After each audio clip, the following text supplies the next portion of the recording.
Yeah, of course.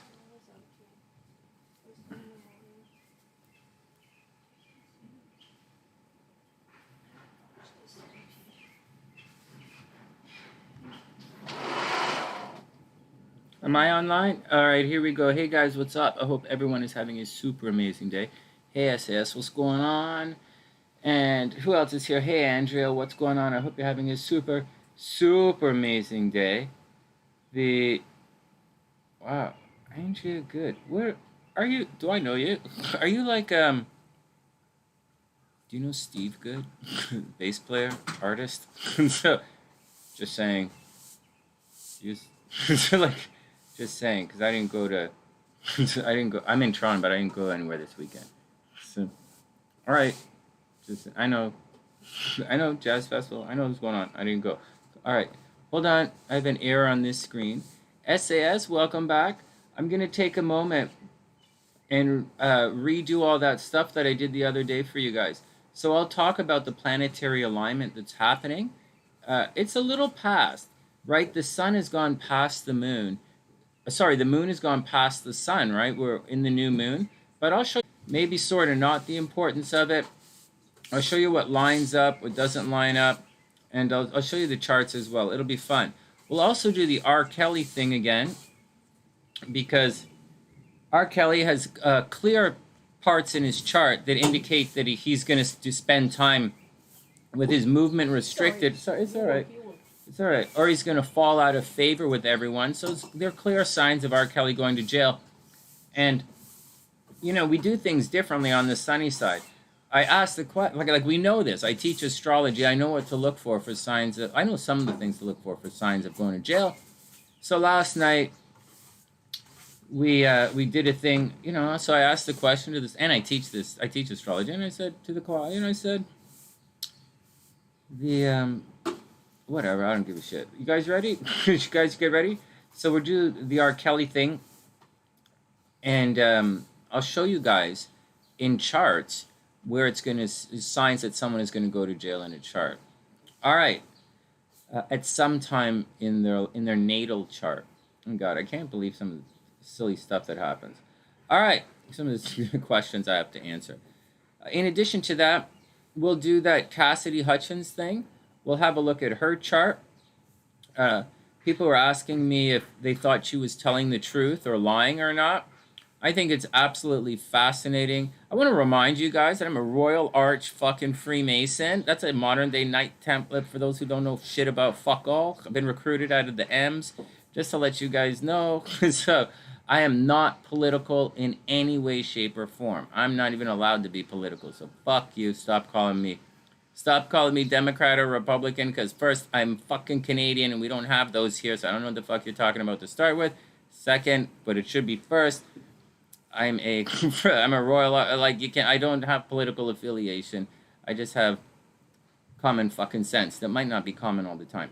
I have one hell of a pretty cool education in my background, so fuck you. Here we go, next. So, also, I think it's fascinating, hey Henry, that these people would say the first thing, once she says something, immediately everybody is saying, lying? Do you think she's lying? Do you think she's lying? I didn't even think anything. I was just listening to her story because, frankly, I don't give a fuck. I just thought it was neat. Just like I don't care if RKelly pees on people. Why the fuck would I care about that? So, but a neat thing happened last night. We also looked, I was thinking about it, and then I thought, you know what? We should look at Michael Vick's chart, the football player who did all that stuff with those dog fighting stuff. We had a quick look at that, and it really did show up in the chart. It was really neat. Anyways, guys, I hope everyone is having a super amazing day. And hey, Adriana just subscribed to the channel. Welcome, Adriana. And hey, Patricia, what's up? I hope you're having a good day. So check it out, guys. Stick around. We're going to look at that rare planetary alignment that everyone is talking about in the sky. The importance or not of importance of it. I'm not going to go on and say things like I said so this is the third time I'm shooting this video. But I'm not going to go on and say, unless you guys need to hear it, right? And how when planets are aligned like that, because you guys want to know about the astrological phenomena involved, but the planets have the potential to square each other, not strengthen each other. It's kind of funny. It's really funny. And aside of myself, I don't know anyone else who talks about adjacent. Like this just seems to, like, and I only do it to fill up time. Fuck. Anyways, let's move on. Hmm. All right, so that's the deal. I hope everyone is having a super, super amazing day. Welcome back to the sunny side. All right, so let's do it. And hey, SAS, I hope good. I wish good things for your granddaughter, SAS. I hope you guys get her back. I hope everything is cool. I hope everything gets sorted out. It does seem a little bit screwy. She has what I would consider a very powerful chart. And I'll tell you guys something. There are a lot of people who think, they see things in their chart and they're like, oh, wow, wow, wow, wow. And they really think it in two dimensions, And I'm going to been saying again, you really got to think things through in the chart. You just can't see something and go, oh, wow, that's it. I'm going to be, you can't think that.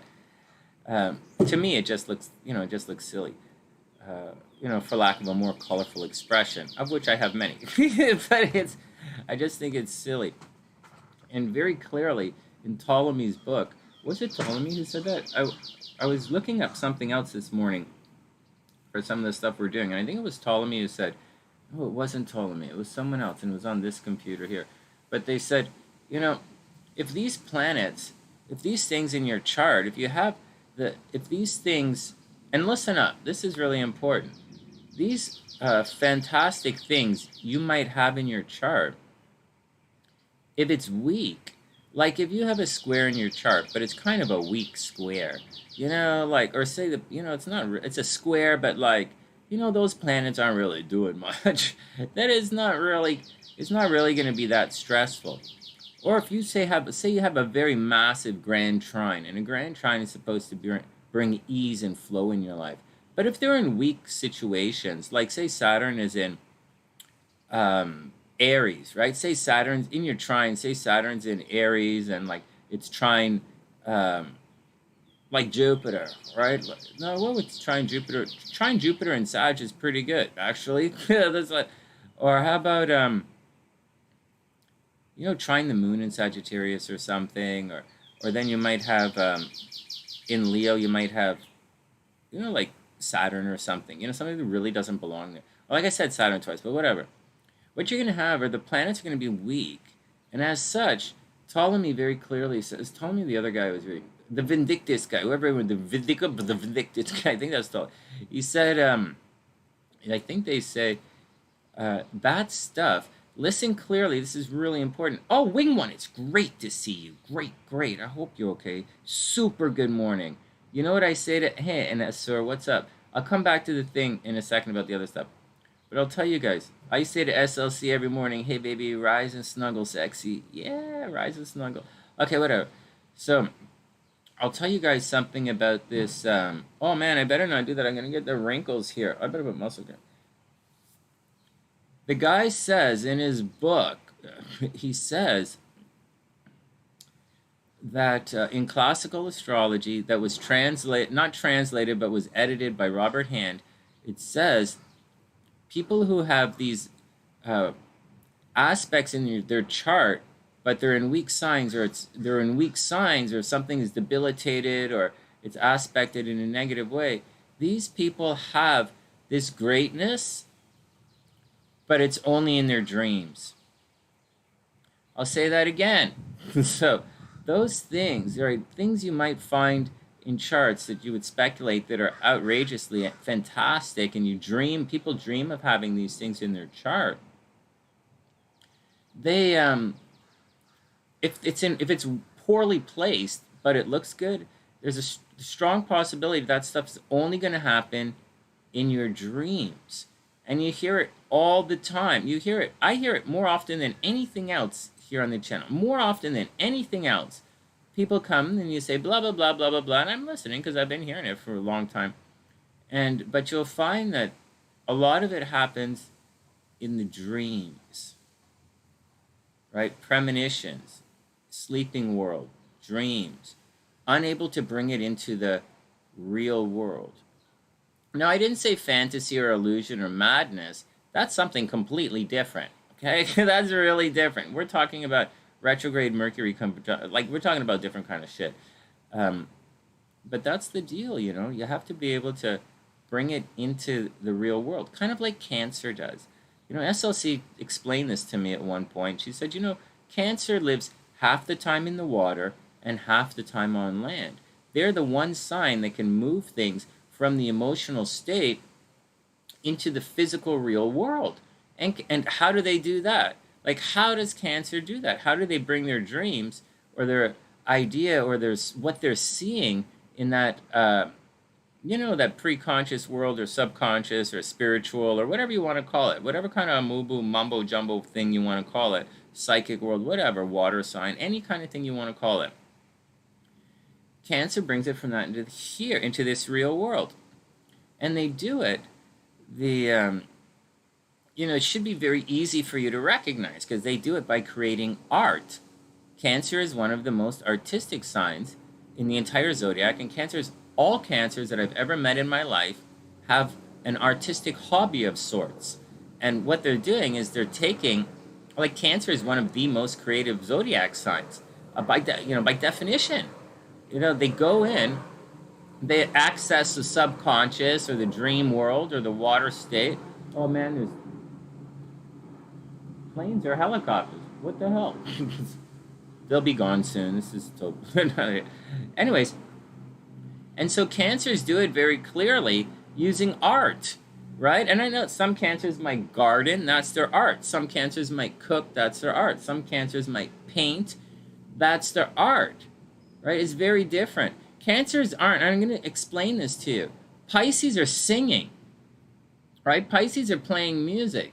Pisces are Pisces are playing music that's been written by other people, right? Pisces sing songs that other people have written. Although Pisces are extremely creative and way over the top romantic, you know, a lot of that's what's going on. Cancers don't really do that. Cancers don't do that. They create. It's very different. They're a very creative sign, whereas Pisces reflect. They're artistic. They reflect. Pisces interpret and reflect outwards. They're kind of like Leos in that sense. So once again, Cancers move from the water, the creative energy, and they bring it to the land, and they do it all the time. Cancers are one of the signs. Some of the biggest, largest. Their Cancers are some of the biggest comedians. Cancers, Virgos, Sagittarius. Those are the three. Leo, obviously, but don't count Leo right now. It's like saying Scorpio's going to fuck you up. Don't. It's like obvious. But Cancer,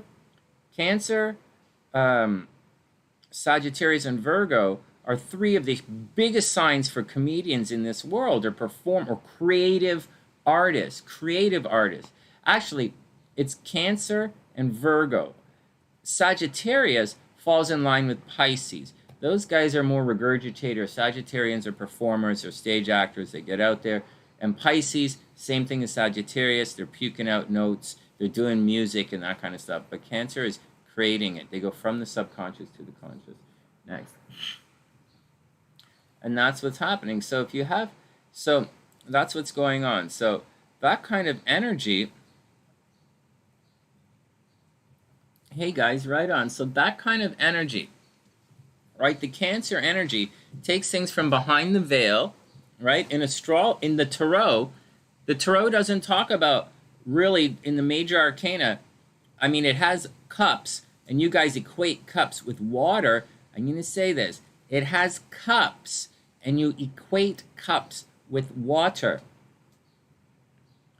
But in Tarot, in astrology, we have water signs. And I'm going to make this very clear for you, but I'm 100% certain you're not going to get it. This is a cup. This is not water.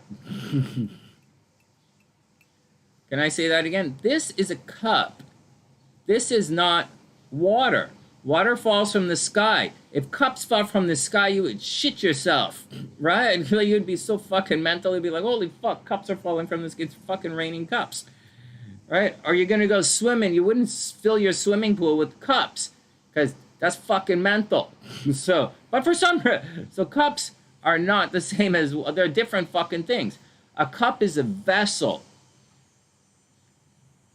that carries and that stores and carries or ferries whatever it has on the inside.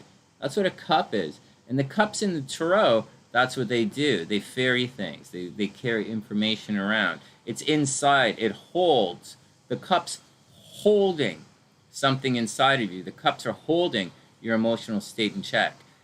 That's what's going on.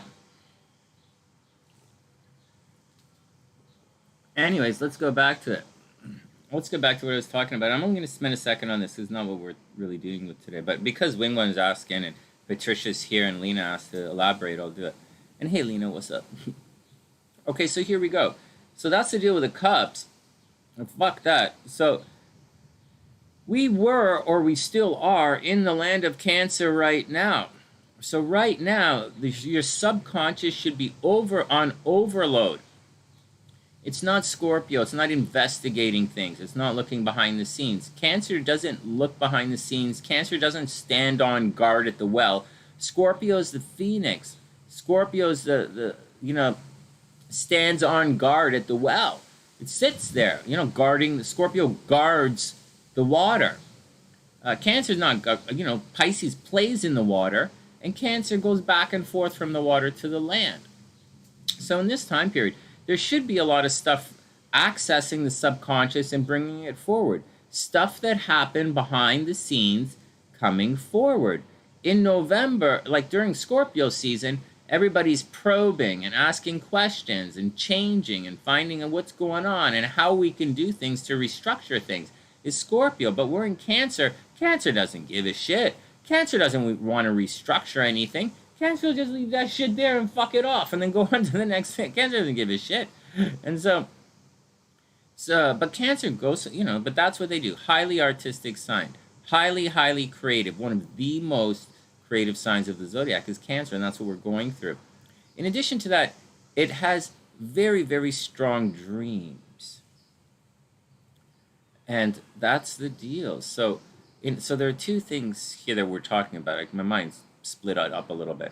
On one side, you get on one hand, you get a lot of this Cancer energy right now, which is activating your dreams, right? The Cancer energy is activating your dreams. So you should be, reaching into the subconscious and bringing things forward. It should be a very creative time for a lot of people. In addition to that, people who have outstanding aspects in their chart that are where the planets are not strong, right? A planet may be debilitated, or it has a weakness to it, or it may be under attack from another planet that you don't see.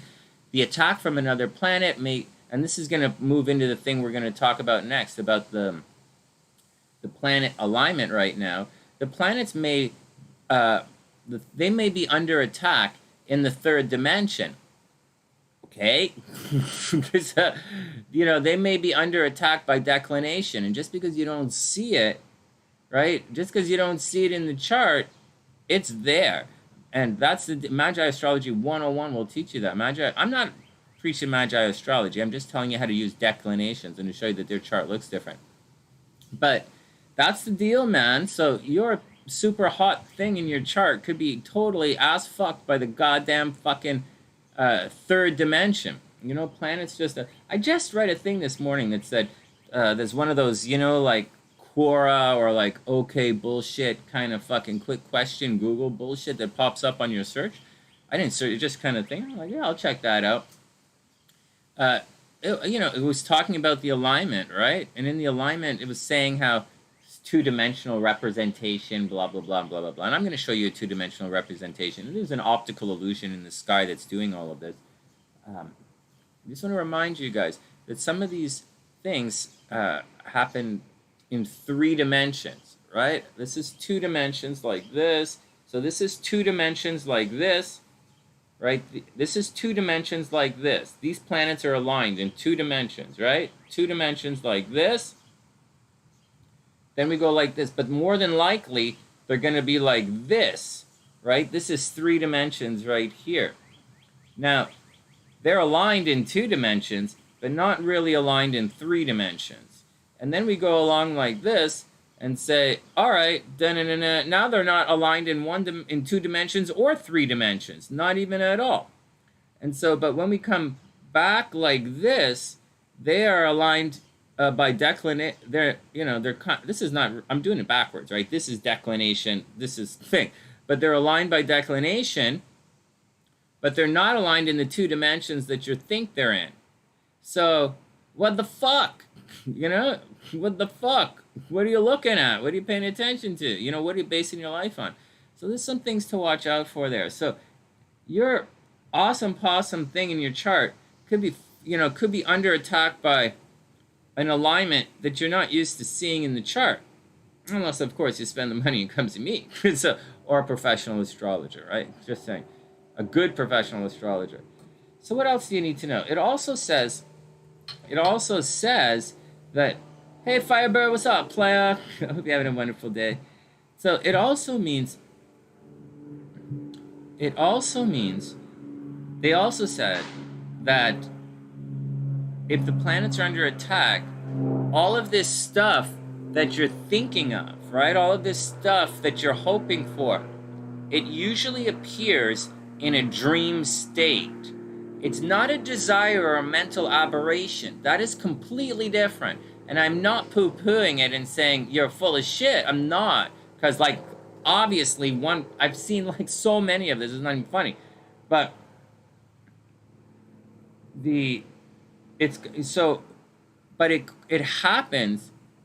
All of that success that you're talking about, that you're hoping for, all of that, it tends to happen in a dream state. And I've met countless people who tell me about this, who tell me their experiences in these states, hoping and praying that what they dream, that those lofty dreams that they come to them, can be played out in the real world. And to some extent it can, because in my belief, anything is possible. And there's a way to make anything happen. And there is a way it can happen, and there's a way you can make it happen, but at the same time, it's not something, because here on the sunny side, I actively teach you guys how to change your chart, manipulate your chart and your energies, so you can take that thing from the dreams into the real life. And I talk about it all the time. And so there are things you can do. And that's the deal, man. But until you do those things, you can't just sit there and hope that it happens, because it doesn't happen. So, all right, next. Now I'll show you guys the thing. All right, what's going on with you guys?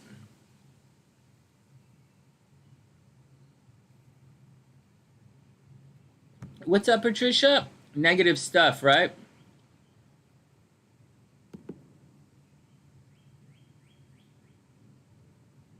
Hey, Pisces player, what's up, man? Everything is cool. Still working. All right, I'll keep it. I'll try and say things that that you can say during the day. I'm gonna keep my cussing under a thing. Keep it under tap. Hey, Lena. So, Lena, does that make sense? Seriously, does that make sense, Lena? Seriously, no, just saying. Oh, well, certain things. I have a grand trine in my chart, and I'm fucking lazy. I have a double grand trine in my chart, and I'm super fucking lazy. So, it's funny. All right, what else is going on?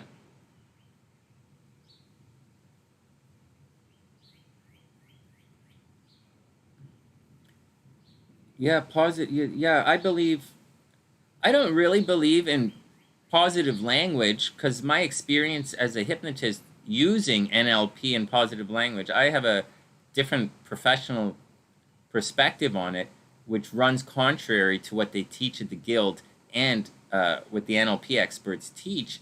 But in my experience in the clinic, there's a thing that it runs contrary to the teachings. I don't really subscribe to that.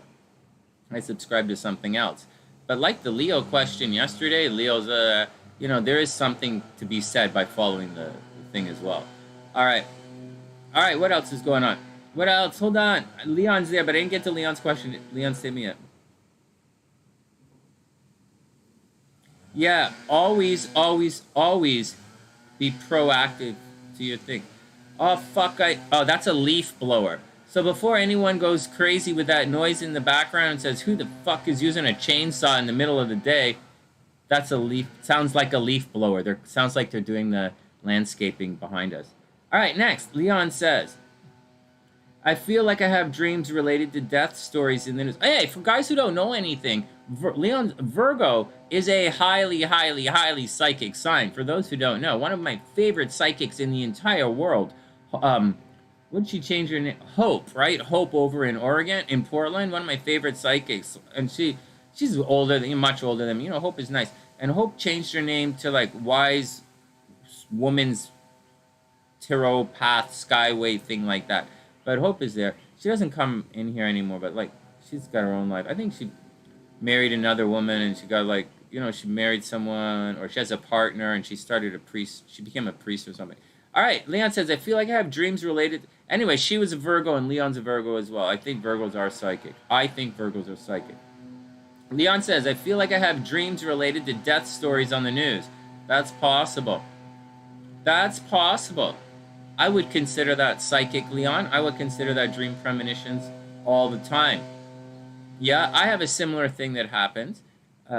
During the day, I listen very close. I'm clairaudient, right? So I'm listening and I'm listening and to what we're talking about, what we're hearing in the morning. I'm highly cognizant in the morning. Like highly, not cognizant because I'm just foggy, but I'm highly taking notes in the morning about things people talk about before I come online, before stuff. And because the stuff we talk about in the morning, the things that I see and hear, or we talk about, not see and hear, tend to be played out later in the day. I tend to hear them later in the day, and it's a little fucked up. Like it's an interesting. That's what happens to me. But next, yeah, no, Leon, I totally get it. I totally get. Whoops. Patricia says she's working on her self-esteem. That is very good.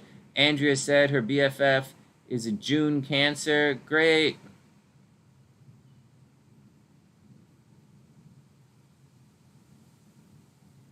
Andrea, that's really cute. Well, you got to set your intent. What about a grand cardinal cross? Good question. Next. I just explained that it's the oh my god, go back, rewind the video. Next. This entire video is the third attempt because people didn't see it, so I'm not going to repeat myself again. You have to go check it out. Patricia says lazy has been her experience in the last 2 years. Wing One says she has a grand trine, but doesn't remember where it is. That's cool. I think Wing One has a grand trine. It doesn't really mean much. The grand trine isn't really what you think. It's kind of, it creates ease and flow in your life. And you're kind of lucky without realizing it. When you have these trines, things tend to work out for you. Not really a big deal. You can say that if you have a grand trine, it's kind of like being blessed by an angel. Someone is always looking out for you, and things kind of work out when you have a grand trine. All right, next. In any of the situations. All right, next. Wing One says, I don't manifest by seeing things. I don't? Oh, that's okay. If I see it, I don't get it. Oh my God, Wing One, you know what? I don't manifest by saying it. I know, I totally get, hey, hold on. Go back. Wait, Lee, hold on. Don't delete that message. I didn't read it. And I like when you say stuff. So hold on. I want to address this Wing One's thing. She says, I don't manifest by seeing things. If I see it, I don't get it. Oh my God. Wing One, if I say it, I usually don't get it. I'm usually really, really good at going after and achieving my goals. Like, really good. Like, I haven't been, there's nothing, except for like a couple of things where a couple of universities I didn't get into when I was young. I'm pretty good at getting my goals. Achieving what I set out to achieve. However, when I say things, when I put it out there, you know how the people say you have to put it out there? Whenever I put it out there, it doesn't happen. It gets stopped. So I think you keep it in and then let it go. A lot of people say that. You have to put it out, intent, see it, this, and that. But I don't believe in that anymore. Although writing is a part of, manifesting. But I believe that you leave it. I see it's a thought. Here's something that's a little more important than anything. Okay, guys, listen up. Listen up. Hold on. Again, Leon, I didn't read it yet. I see you over here, but I stopped it here. So I don't, but I'll get to you in a sec. So here's what I believe about manifesting.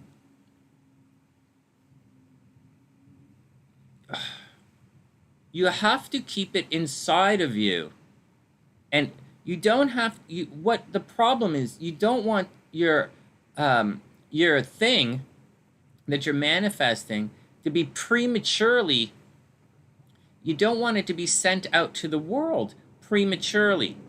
You want things to, it's kind of like an abortion. It's kind of like a spirit, manifesting and saying it to the world. It's kind of like a spiritual abortion. And I'm not joking. You know, you have your idea, you have your manifest, you're like, okay, fuck, I'm going to do this. I'm going to attract this kind of bullshit. Here we go. I'm going to get that guy. I'm not going to make that guy fucking knock my, do my shit. But what happens is, once you, so you're putting it out there, but you're putting it out there too soon.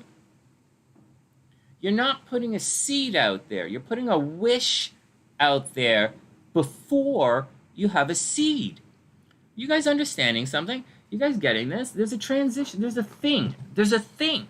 And you don't have that thing. Just because you have a wish or an idea or a fancy, or your panties are getting a little juicy, or like your underwear's tight because you see, motherfucker, that's not how life works. You can't say, fuck, I want to go to fucking that school over there and not fucking stuff. You can't do that. You can't. That's just stupid. And I hear it fucking constantly. So it doesn't really work like that. You have to keep it inside of you until you've created a seed. And then you plant the seed in the world. If you don't create a seed inside of you, and a seed is not a desire, right? A seed is not a wish. A seed is not, oh man, I want that. A seed is not lustful. A seed doesn't fall under, does or does not fall under any of the 7 retarded fucking sins, or 7 glory holes, or whatever the fuck you want to look at. It doesn't work like that. Yeah, I'd like to fucking, I better keep this quiet. But sure, I'd like a fucking thing, but if I didn't go fucking if I don't, it's not going to happen. And I'm not talking about effort. You guys might think, oh, Sonny's talking about effort. No, I'm not. I'm not talking, why would I talk about effort? Do I really look like someone who puts a lot of effort into fucking anything I do? Maybe I put a lot of effort into yelling and complaining and get another, maybe I put a lot of effort into yelling and complaining, but do I really put a lot of effort? Sonny, seriously? No, 0. I have a lot of, except for frustrations,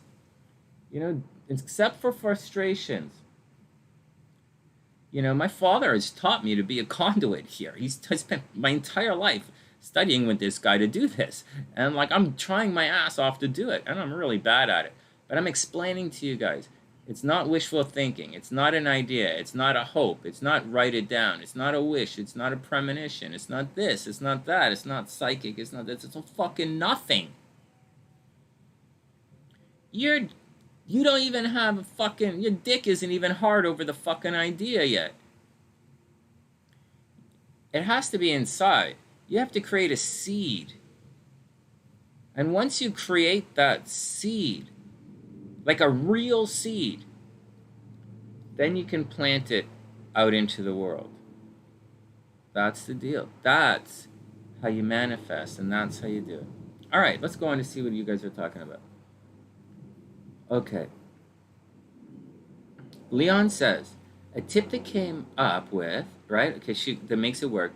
Leon says, make sure that you handle all of your business at night. Do not set an alarm. Let yourself wake up peacefully. Do not think of what you have to do. Then your dreams will come and stay with you in the morning. I totally agree. Leon, I believe when there's nothing in there clouding up the brain, when the brain is free of confusion, right? When it's free of what you have to do, then it's okay, man. You have room in your brain. You have room in your mind, body, soul, asshole to like figure out how to not figure out, but you have your chi is flowing now, right? Your psychic energy is flowing. You should be able to your psychic energy is flowing, and if you can do it in an unobstructed way, it's going to be cool, man. Pretty neat. Okay, Patricia says, when I put it out there, it stopped me from telling the world. Okay, so this is... Now, hold on. I started this because of what Wing One said, and I'm agreeing with Wing One to a large extent, because when I do what Wing One is talking about, it stops. I'll give you a very... And I didn't read Patricia... I'll read Patricia's thing. Patricia said, when I put it out there, it stopped from telling the world. All right. Right. Oh, first, you're not stupid. Okay? First, we're all stupid. So, like, don't worry about that. So I'm writing my new sports gambling book. And obviously, you guys can tell I'm going my sports gambling with astrology. Obviously, I don't gamble, but you know, obviously SLC and I are going to go back to Vegas because the guys in Vegas liked my show, so they like my demo, so I'm obviously eventually going back there because I make a lot of money when I work. I just haven't worked in 5 fucking years. So that's the deal. And so, but I will be going back to work eventually, and we will be going to Vegas. And so, because they've already said yes. And so, I'm not really worried about that. But here's the deal. Here's the deal. So, we're all stupid. Don't worry about any of that. The deal is, my sports astrology book that I'm writing right now for the gambling thing, I like the perspective. I like this. I like that about it. I like what I'm doing. And I'm really excited about it. And it's my hobby. And everything is going to be wrapped up. And the videos are going to be done to follow the book. And I'll be selling the book. And you guys are going to buy it. And it's going to be very fucking expensive because John Foley's book is a piece of shit. And so I'm going to be telling you guys about this stuff. And it's going to be right in time to line it up for the football season. And in football season, in the fall of 2022... Sonny's going to sit on his fucking ass in that room right there with his father right beside him and watch the fucking football game and tell you guys who's going to win. That's what I'm doing. And my wife is going to be coming back and forth from Chicago because she's super hot. We love, everybody here loves her. And so that's what's going to happen. Now, here's the deal. When I went through my notes yesterday, I was looking around for a bunch of other stuff, right? I was going for all this other stuff, different stuff in my notes. I had already written about 1/3 of a sports astrology gambling book a couple of years ago. I found it right here on this computer right here. You guys know I have 2 computers today. Lately, I'm just using one, but I brought this up because I was researching. All my stuff is on the Mac. The PC is just used for broadcasting and screwing around, and say I'm like programming bots to go fuck up a channel or something, I would use that from the PC. I feel like if someone pisses me off and I have to program some bots to go fuck their channel up, that's what I do on the PC. But on the Mac, I don't do it. Anyways, enough of that, because I'm going on and on and on, and we do have some fun stuff to get to. But that, oh my god, some shit just fly out my nose? So that's the deal, guys. So if you want to manifest, when you're manifesting, before you put your intent out there, right, before you put it out there, you have to turn it into a seed. It has to gestate with you. It has to sit a little bit. It has to resonate, and you have to actually create a seed. And if you don't create a seed, you're just putting out stupid shit. You might as well just be reading from a book. What's really happening is you're essentially playing a part in a larger story, and you've chosen that particular character to play in your life drama that particular day or that particular series of days. And I wrote a hypnosis meditation on that 25 years ago. Go check it out. 20 years ago, not 25. Check it out. Good points, guys. Very, very, very good points. So that's what I believe. Because like what Wing One and Patricia are saying, I've had the same experience as well. All right, next.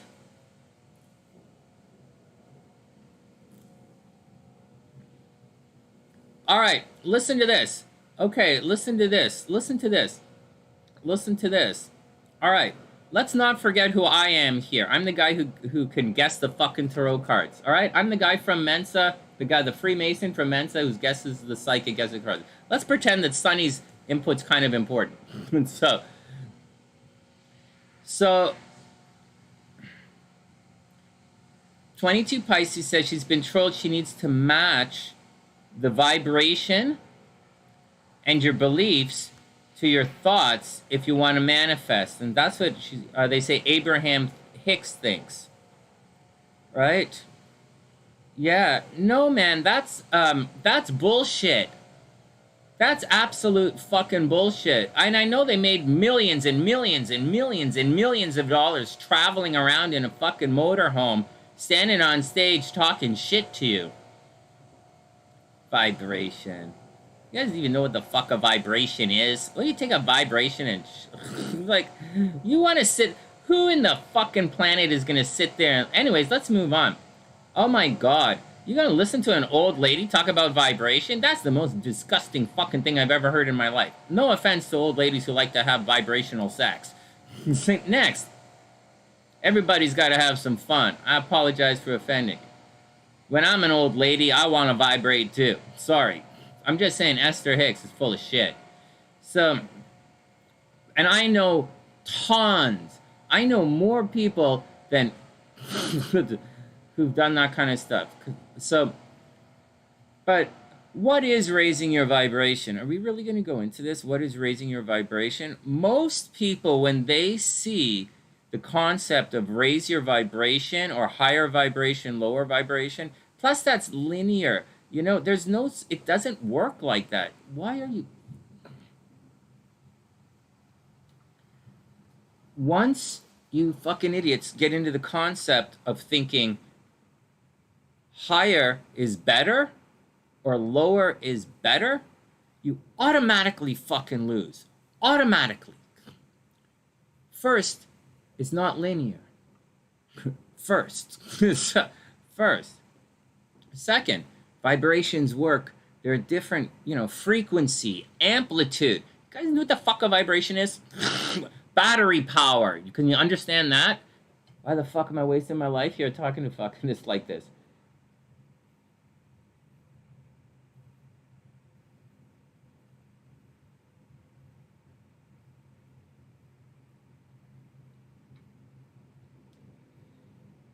It's a beautiful day today.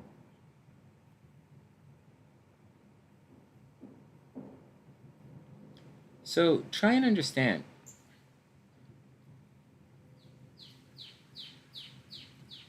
Watch this. Watch this. Try not to be fucking stupid right now. Watch this. Watch this.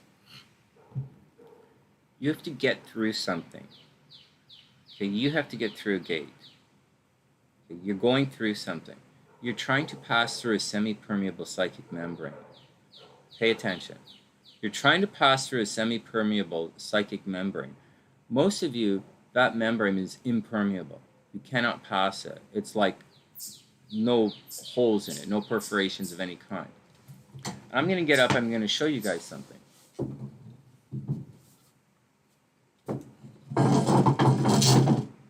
This chair, right? This chair I'm sitting on has all these little holes in it, right? This is a perforated chair, the way it is, like the weave of the stuff here. All right. This does not pass without fucking this chair up. Got it? Does not. Bigger fist. Bigger. Stronger. Fuck you. My dick wins, bitch. Bend over and fucking take it, you commie fuck. Here you go. Doesn't work. Ukraine just burned the fuck down. You guys getting it? Little dick is gonna pass in this situation. Right here, right here, right here, okay? We pass, right? It passes through the membrane, right? My foot doesn't. Yeah, I'm still wearing my socks and my Doc Martens because it's chilly outside. So,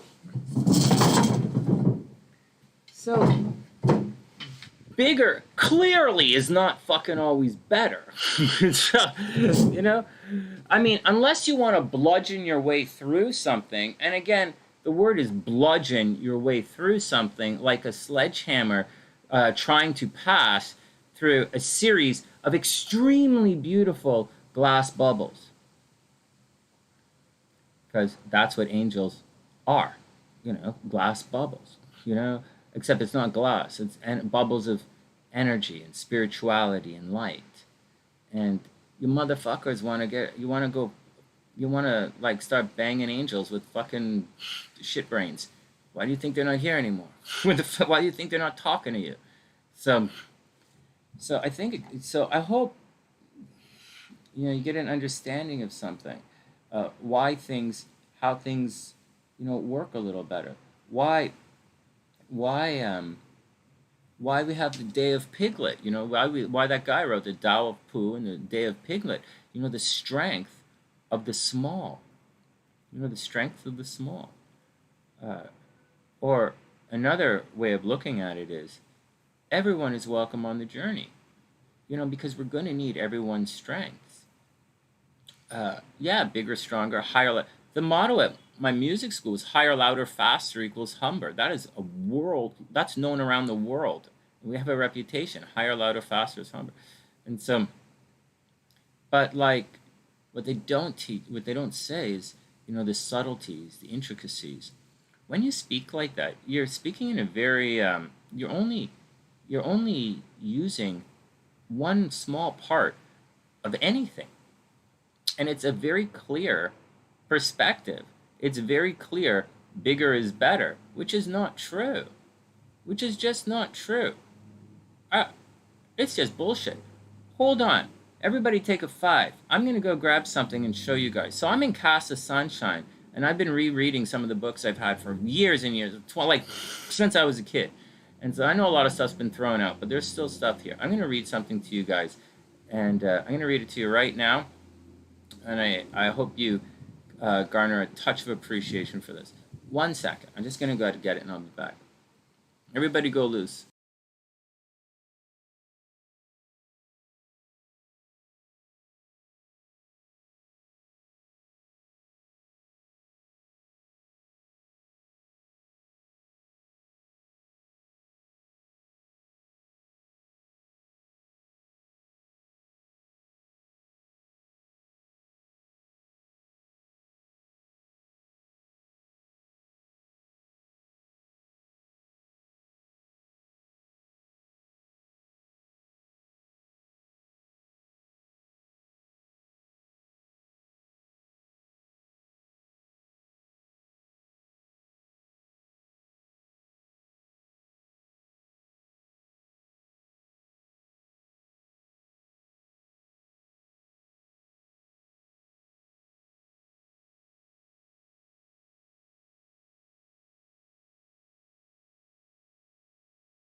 All right, here we go. Everybody back? What are you guys talking about? All right, I didn't read everybody's stuff.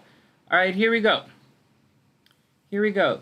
So this is what I'm reading right now. And then this is not what I'm studying. This is just what I like. These are the books.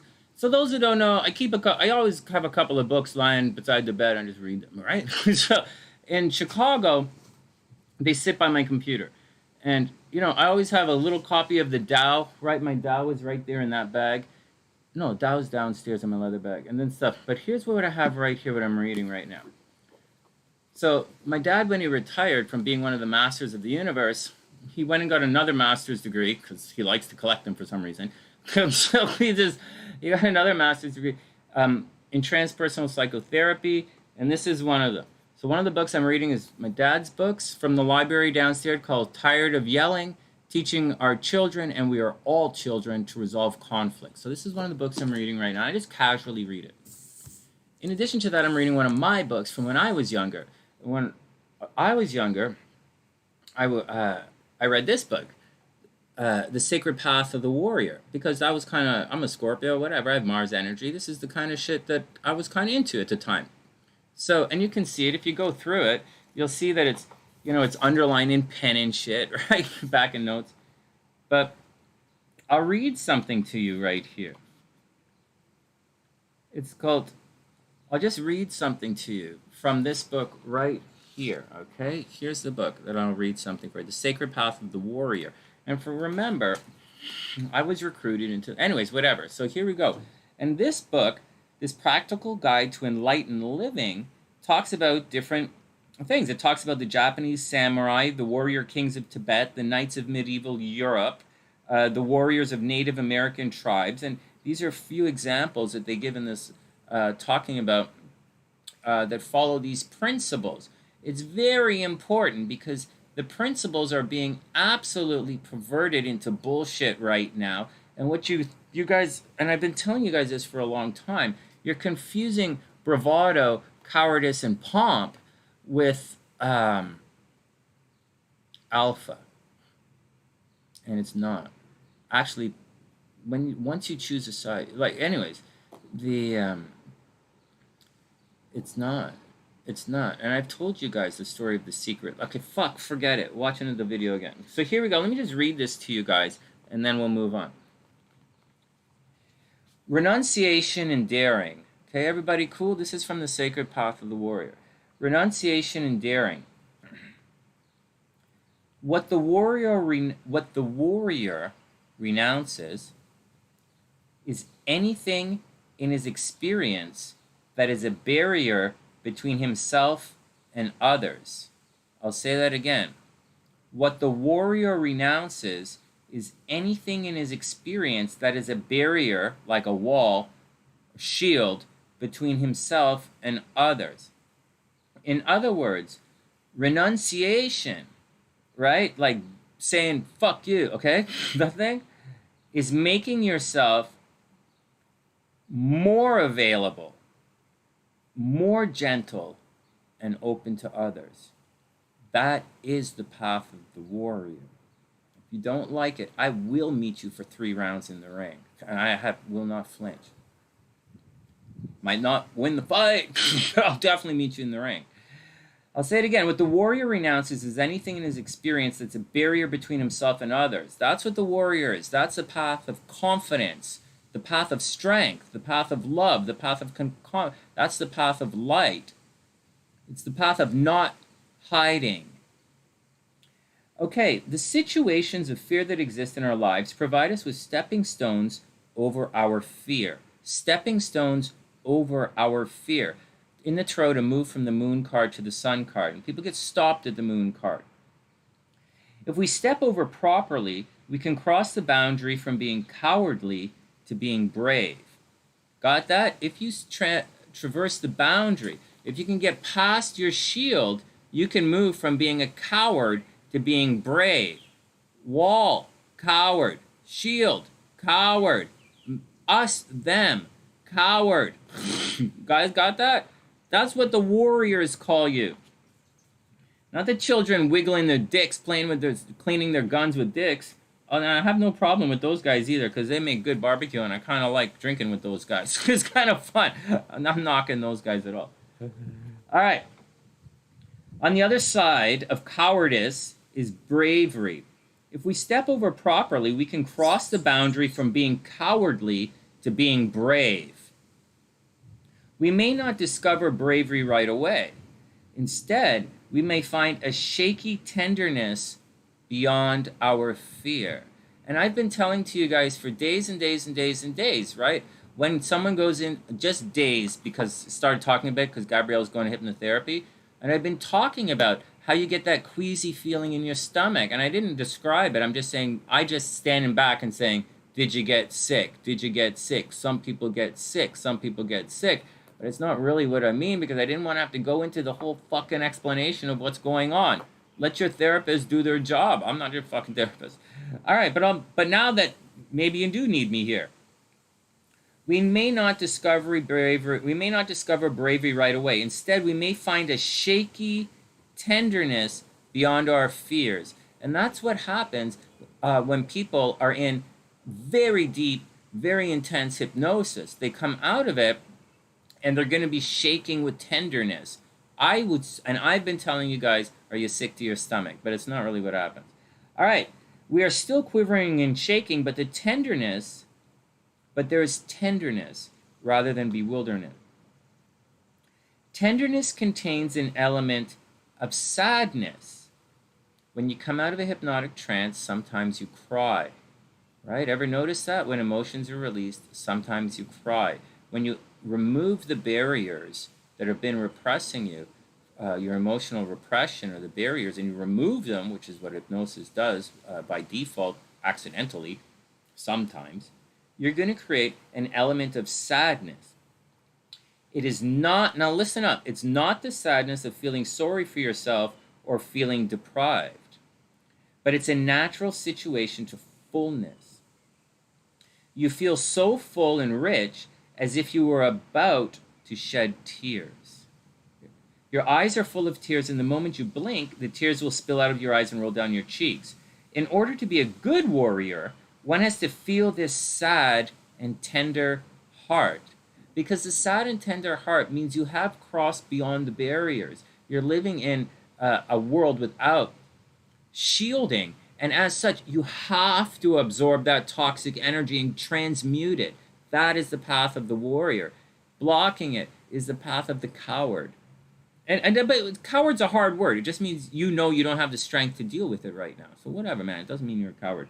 People say it's a coward, but it doesn't. It just means you don't have the strength. If you weaponize shields, now you're being a coward. All right, if you weaponize building walls and creating shielding, as most people do, and as you're weaponizing cowardice, if you create and write books and books and books about shielding yourself from others, you are telling people to go live and not to deal with their shit. You're telling people to run and hide. And shame on you. In order to be a good warrior, you have to feel sad and tender heart. You don't feel sad if a person does not feel alone and sad, you can't be a warrior at all. Because that sadness and alone feeling comes from often a lot of it comes from seeing shields, seeing fear, and realizing that you're availing yourself to all the slings and arrows around you. It takes a really strong person to take all those hits.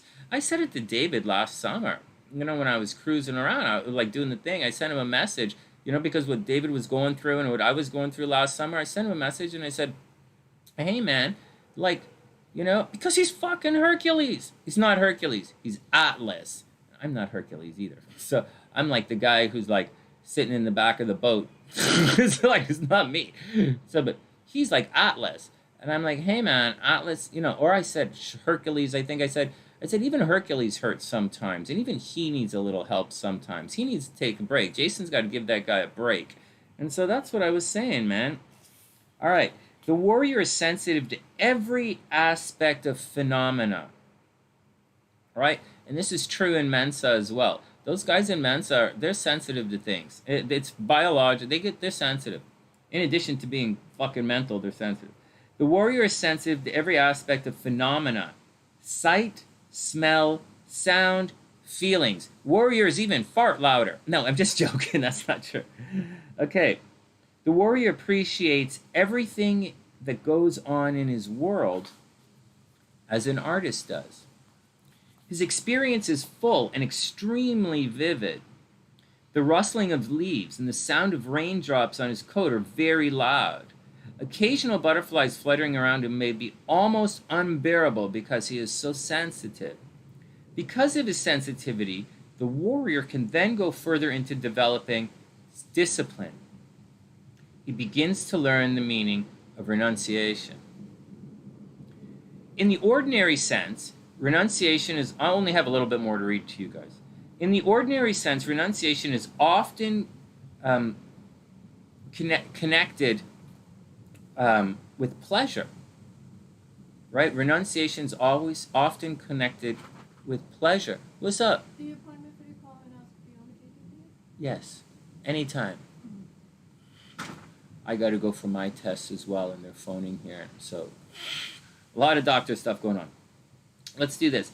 In the ordinary sense, renunciation is often connected with, I can't pronounce the term, asceticism, right? But it means, okay, it means giving up sensual pleasures of the world and embrace, a more like, often people think of renunciation, especially in the Christian way, of getting rid of all pleasures in life.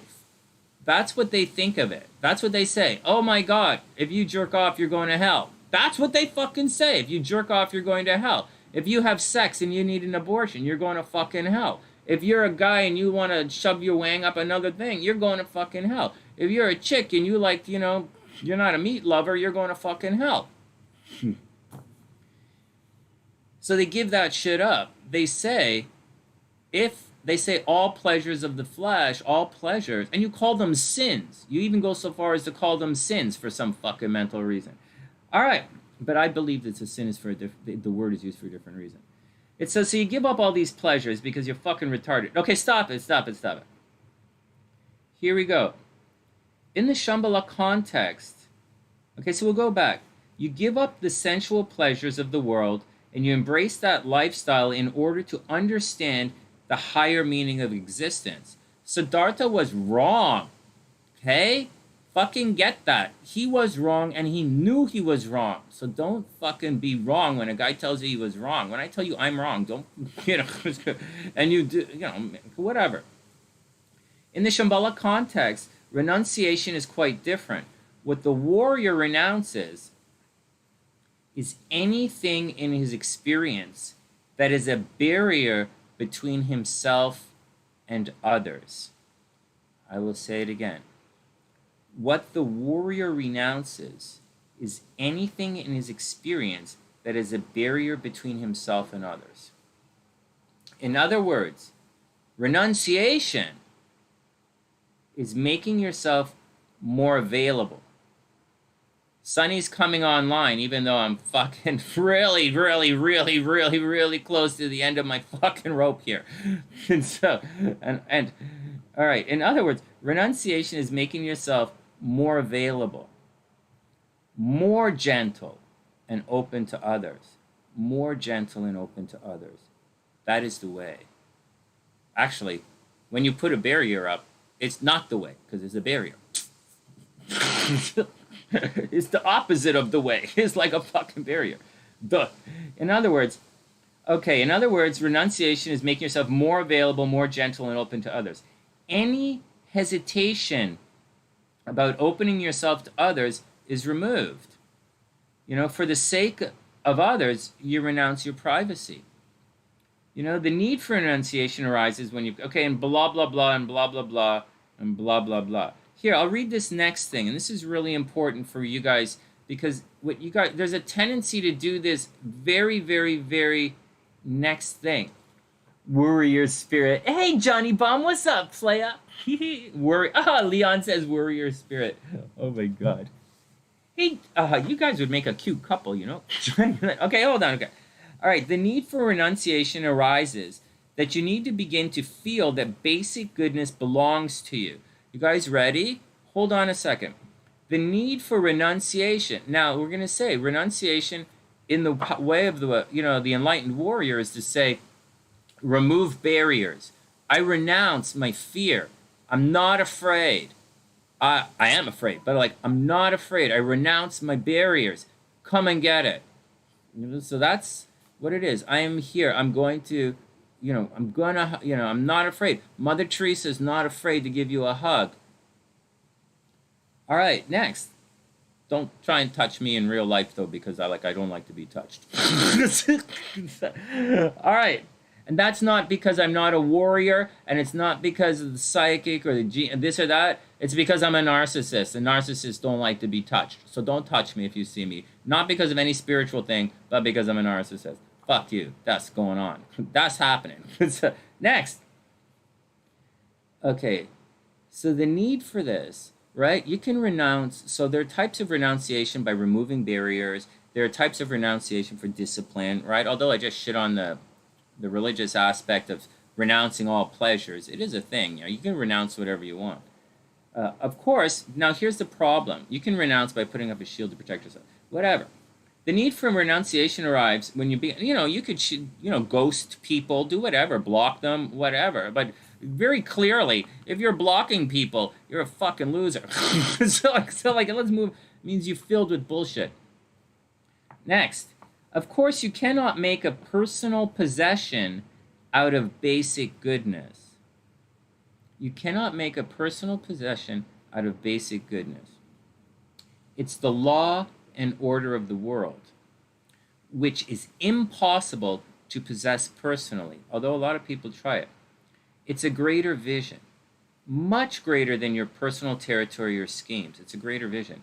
Nonetheless, sometimes people try to localize basic goodness in themselves. They localize it. I am the way, fuck you. This is the way, bitch out. It's not how it works. You think, and even though I talk like that, it's not. And you guys see me in life, I'm like, this is the way. And SLC is like, no, it's not. And I'm like, fuck, no, it's not. When you get married, there's always another way. So you think that you can take a little pinch of basic goodness and keep it in your pocket. And you guys do that. It's part of being human. When you find something that you love or that makes you feel good, you want to possess it. You want to hold on to it. You want to possess it and keep it as part of you. And you want to shelter it. And you really don't want to lose it.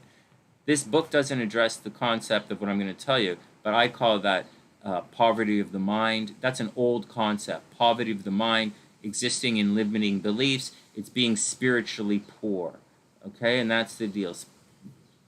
Just letting you know. And it's okay, all right? It's okay. We're growing here, right? We're taking that seed from inside, and we're creating a seed inside before we put it out there. And I have things that I aspire to with this little seed. I have family members and friends that are so cool and so chill and so void of shields and so loving, but at the same time so hardcore and doing their shit. I really wish I could be like them sometimes. And I try so hard and I think about it all the time. I was a musician. I play music with rock stars and everybody's so fucking cool. I'm just fucking this guy sitting there like I'm fucking everything up. Like I play my music pretty good, but like I'm fucking my life up. And I'm standing and looking at these guys and they're just so fucking cool, All right, next. They're not even, half of them aren't even half of them aren't even any good, Half of them are really good, but half of them really suck, but they're also fucking cool. Okay, nonetheless, sometimes you try to localize basic goodness in yourself. You think that you can take a little pinch of basic goodness and keep it in your pocket. So the idea of privacy or shielding or putting up a wall or us versus them or duality, you guys resonating with any of these words? All of these things begin to creep in. That's the point at which you need renunciation. Renunciation of the temptation to possess, sometimes weaponize, basic goodness. No one has a monopoly on basic goodness. That's like stupid. All right. It is necessary to give up a localized approach, a provincial approach, and to accept a greater world. Now, this book was written a while ago, and so this guy is not part of the internet world. He hasn't seen the explosion of YouTube. He doesn't know about YouTube. He doesn't know about, like, the guy died in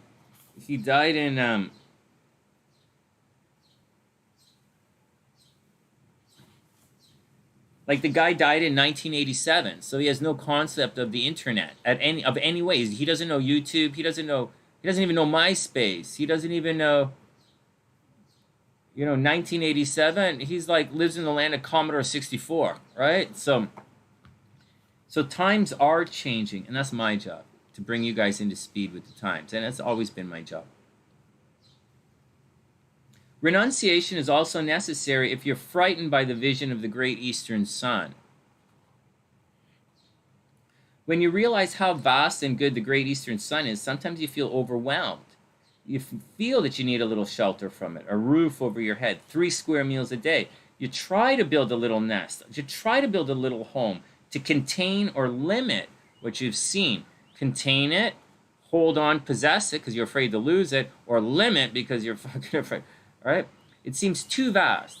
So you'd like to take photographs and blah, blah, blah, and memoirs and, all of that bullshit rather than staring directly into the light.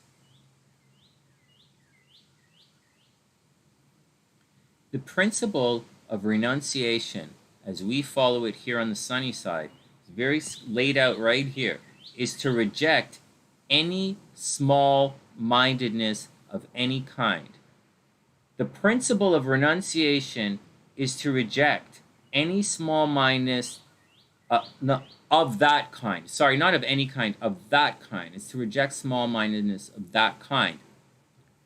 So, once again, when someone says to me, as an example, why are all Leos shallow?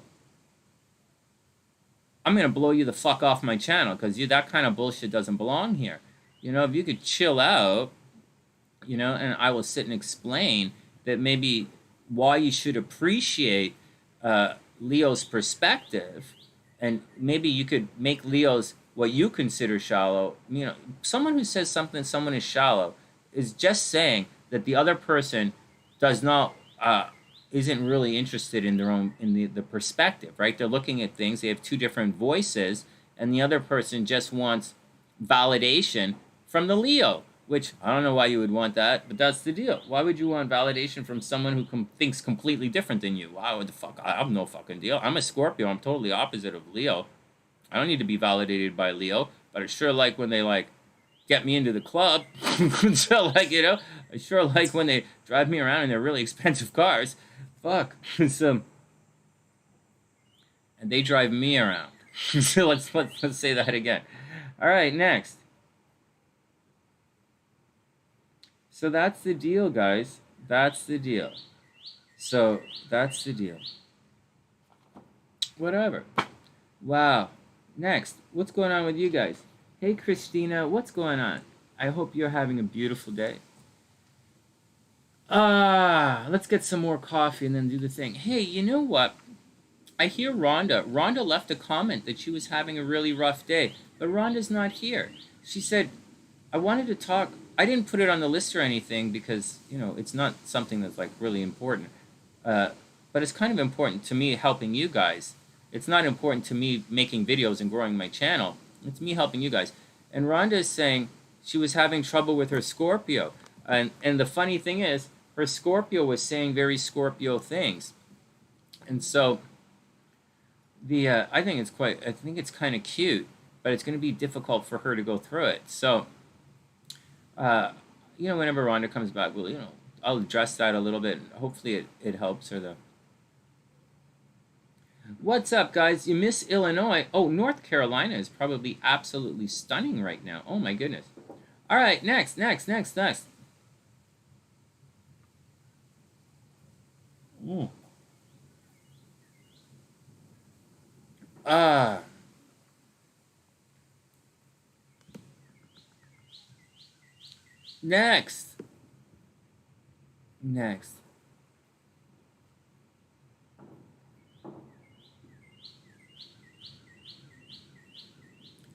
Okay, so I want to address. So Patricia, I don't know who said it. Maybe one of you guys said it, but I want to say something to you guys. I just read a passage about possessing things and why it's wrong. First, because you're going to kill it. But Patricia says, like Wing One said, we invest our energy for those we love, and then we're left behind. No, that's not how it works. Don't any of you have kids? That's not how it works. Do you really think my parents are left behind? I'm in fucking Toronto. I'm in fucking Toronto. Where the fuck do you think I am? Why would you think they leave us? Why would you think? No, no, no, no, no, no, no. It's not how it works. You don't invest in something and then they leave you behind and worry about it. That's not it. Anyways, I'm not. It's a very Cancer thing to say, I gotta say. But that's not how it works. And you don't invest anything in anyone. You invest time. You don't have fucking time. You think your time is you think your time is actually fucking worth something? If your time was worth something, you wouldn't be fucking watching me right now. Think about that. Just think about that. I know the deal. I'm here too. I know my audience. I know exactly who's watching and how many people are going to be here. Fuck. Oh my god. No, I'll say that again. What? Wing One? Oh, that's alright, Wing One. I'm not knocking you at all. I got it. No blaming. There's no blame here, so forget what Wing One said. Yeah, you probably...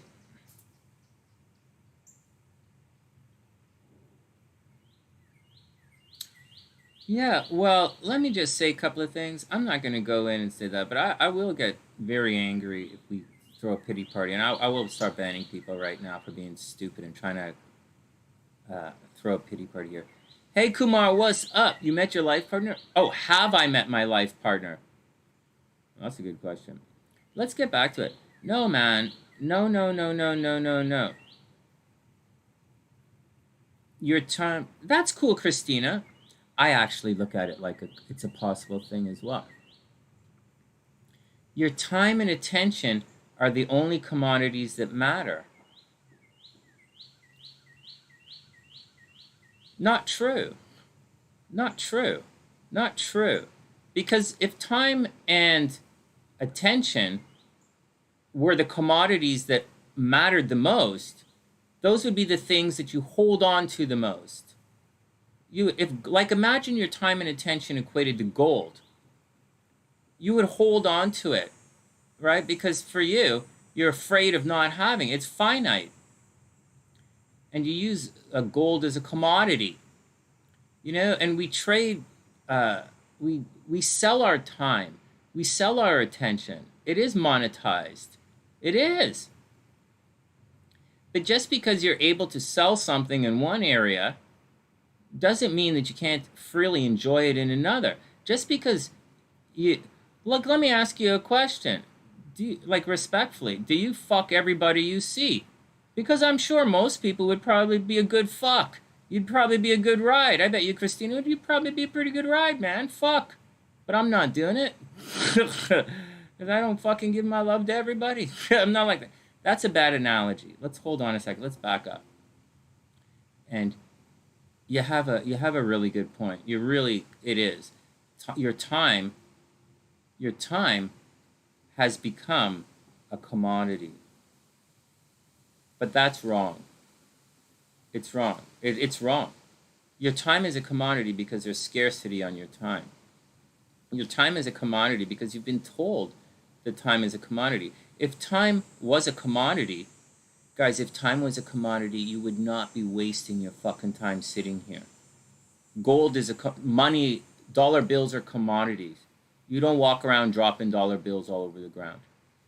But you go waste your fucking time constantly. It's not a valued... First, it's not a commodity, but it's used as a commodity because everything in this fucking world can be used as trade, including that space between your ears. It's all a commodity, man. Everything can be bought and sold. So don't give me that bullshit that it's the thing, because it's not. You don't have to buy and sell. You don't have to turn your body into a commodity. You don't. You could, and some of you should. You know, some of you try and sell your brains because, you know, that's what you have. But those who don't have brains to sell, obviously you can't sell them. So when it defaults down to time and attention as the major commodity in your life, it's because that's the fucking only thing you have.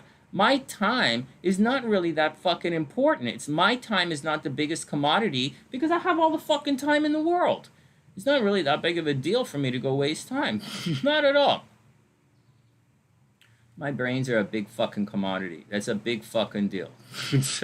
That's a commodity. And although it seems like I freely share it all with you guys, I don't really. The stuff, whenever I use my brains, it's almost always monetized, whether you realize it or not. This video right now is being monetized, and very, very, very few of my live videos are monetized these days. But I knew what I was talking about today. This video is monetized because these ideas that I'm presenting to you, I consider that a commodity. But anyways, Christina, I'm just hiding behind the language. Really, I'm really, really, really hiding behind the language. And I want to break things. I want to break us away from certain things. You're absolutely right.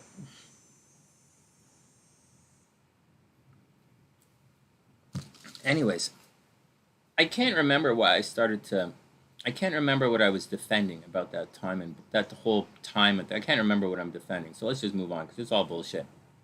It's really all bullshit.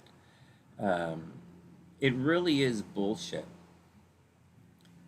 It really is. It goes back to that comment. And everybody hold on. I'm not going to argue with Christina, who's making really good points, because we have someone here trying to throw a pity party, okay? And I'm going to come down really hard on this pity party person in a second if she doesn't stop it. If your husband left you, you are probably a shitty wife. You are probably, if your husband left you, you failed. You failed in some way. You know, seriously, that's what I've come from. I'm divorced. I failed my marriage in the first half. I did that. I can admit my mistakes. I wear my scars. Yeah, wrong person. You chose the wrong person. Maybe you're a bitch. Maybe you're lazy. Maybe you're drunk. Fuck, who knows? Maybe you're a nag. To me, you're a fucking pity party. I would divorce you too. Actually, I wouldn't even, if you weren't, I might ban you. So I don't have to fucking watch you anymore. But like, no. You don't invest your time in relationships. That's not how it works. That's a highly arrogant thing. I'm giving you my time. It means if you invest, you're expecting something in return. If I had dinner with you, I would expect to have sex. I'm investing my time. I want sex. And fucking money, you better pay for my dinner because I'm the one who's popular, not you. And I'm in way better fucking shape than you two. My body's nicer than yours for a fucking fact. So, I want, so that's what you're saying.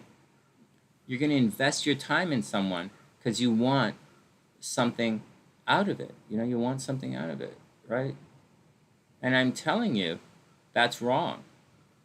I'm telling you, that's wrong. Saying, I've heard countless times, oh, at least you've got this out of it. At least you got that out of it. At least you got, at least he drove you to the mall. At least you got a nice piece of jewelry out of it. At least this out of it. At least he helped you find your G-spot. At least he showed you how to wipe your ass. At least you got that out of it. Right. I don't want to be around any person in the entire world who thinks like that. Not one. Zero. Stay away from me. Stay away from me. I don't want to be around anyone. Any exchange of anything for anything I have? No. No. I don't want to be around anyone like that. And I'm just not. I don't shield them or block them. I just stay away. I go and hang out with other people. So where I don't, I'm not a shieldy kind of guy. So I go around hanging other guys. Although I shield by saying, fuck you all the time. Okay, I get it. So the thing is, it creates an imbalance. Saying that you are investing your time in someone is an imbalance. That's it. You're giving that. That is just a stupid, fucking, selfish, ghetto of the brain thing to say.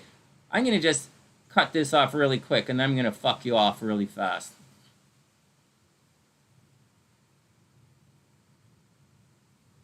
Vibration.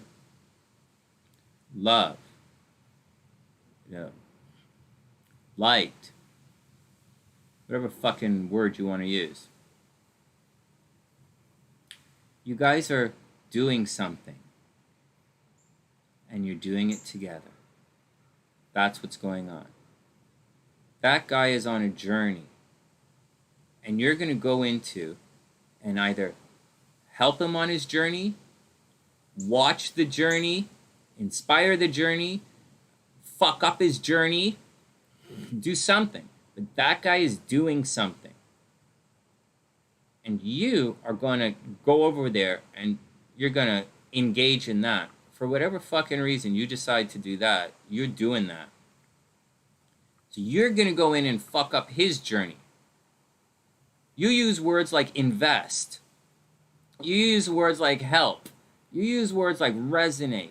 You use words like vibration. You use words like love. You use words like love. You use words like fucking namastaka fuck. Right? What it is you're still engaging to fuck that guy up. Whether you can try and fuck him up in a good way and help him get to the next level, or you're going to drag your ass with it. You are fucking that guy up, positive or negative. And you're lying about it.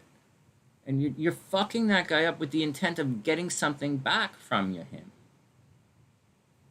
That is the worst fucking reason in the world you could do something. The absolute worst fucking reason you could do something is hoping to get something from someone else. It's sneaky. Okay, it's sneaky is the first thing.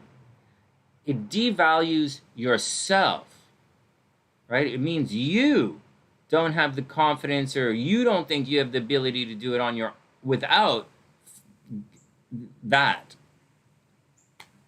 It's a really weak game, actually, and it's kind of disgusting to think about. I don't really want to think about that anymore. That guy's having a nice trip. You didn't have to go spread your... That guy's having a nice trip. He's on a journey. I'm on a journey. You're on a journey. Some of these people are actively trying to suck you into their journey by throwing a pity party. Instead of elevating themselves through excellence, they're trying to sit their ass there and throw a pity party. They're elevating themselves through lethargy and fucking destruction and sucking you in. We don't fall for that. We fall for it all the time.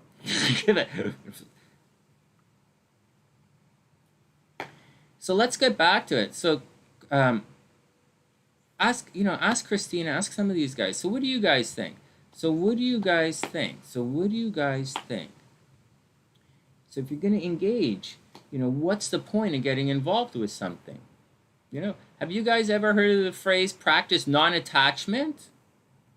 No, I know it sounds I'm pretty hard, but I'm actually only really hard because I just read the shit from my book and Patricia just started acting the fucking opposite of it. And it's really frustrating for me to hear and give you guys different examples from different cultures, different parts of the world, from different languages, from different financial backgrounds, from different educational backgrounds, and do the same thing and tie it into a nice little bow and have you say, I'm not either frustrated or anything. I'm just saying that because I'm fucking awesome and I know it. Then again, I'm a narcissist and I love it. So, all right, what else is up? Let's move on. That's just silly. That whole concept of you invest your time or something into someone, and then they leave you. That's the most selfish thing I've ever heard in my fucking life. It is. It's just so it's just beyond selfish. Do you guys even realize how selfish you are? Shall I read you the chapter on being selfish? Just fuck. Let's move on. Let's move on to Wing One stuff. You have to be proactive in your healing. Yes, you do. All right, I'm going to come back. This is fucking brutal. It's bad enough I have to talk to people at the night. People who fucking drive me nuts with it. But the nighttime is kind of fun because everybody's a little drunk and loose. It's fun. But I can't really get a lot of work done. And the daytime people seem to be pity partying. All right, next. Let me go do my thing and I'll be back. Why'd you delete Christina's message? Hold on.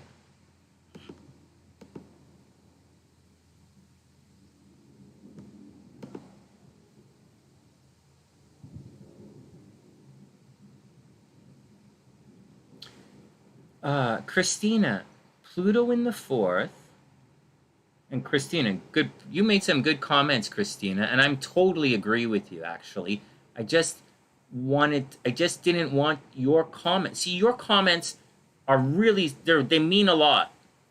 And I don't want to use powerful statements that you made to defend absolute fucking pity party bullshit, which is what Patricia was saying. So and I won't allow that.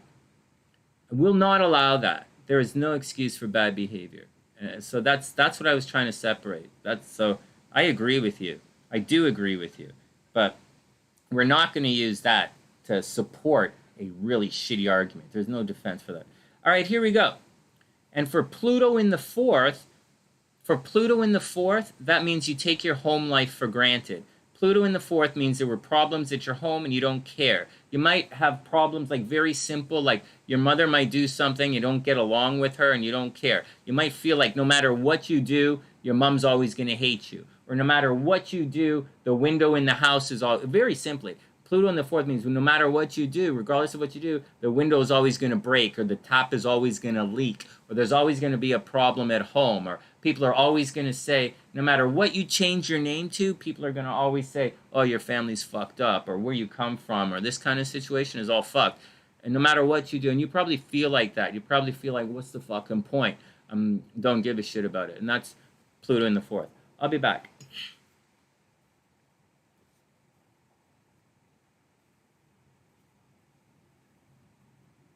Hey, Gingy, what's up? Hey, Gingy, don't freak out, man. Gingy, before you go or anything, here, Wing One, I'll show you the book. I'll hold it up. It's right here. Ginger, stay tight, man. Gingy, stay tight. You know, it's a good thing. Here, this is for Wing One. Don't stress it out.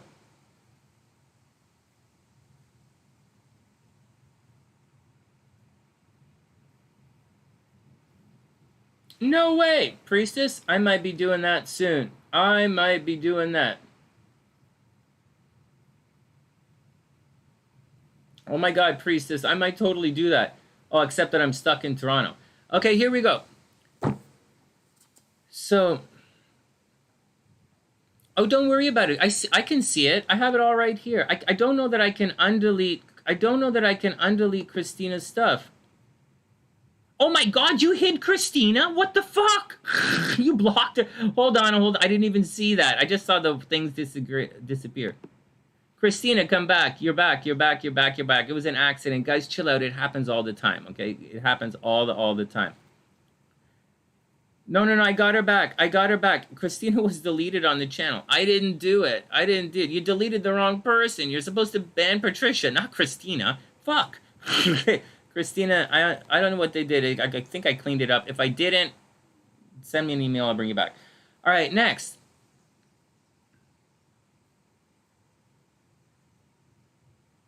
Oh, yeah, Ginger. Hey, Ginger, be cool, you know. The Pisces going through a lot of shit right now. And we were talking about shielding and blocking.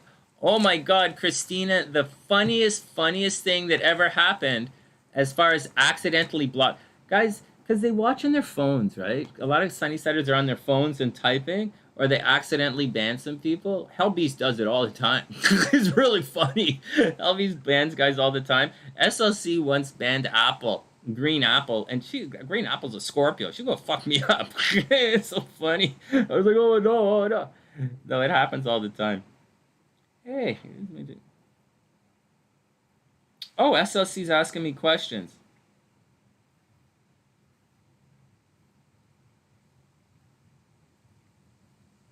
SLC wants to know if she has a grand trine. SLC's strength in SLC's chart. SLC has a lot, because I don't know if she's watching anymore or not. Baby, if you're watching, just send me a message. I got to get some coffee. And then we're going to get back and I'll show you the work. Oh, Wing One, it's really fun. I'm really glad you guys don't freak out when that accidentally happens, guys. There are only a couple of ways you can get banned on the channel. Selling stuff, right? Selling stuff is obviously going to get you banned. Promoting other psychic services is going to get you banned. Being a troll is going to get you banned. And that's about it. Oh, arguing with me is going to get you banned because usually I'm quite agreeable in a very disagreeable kind of way.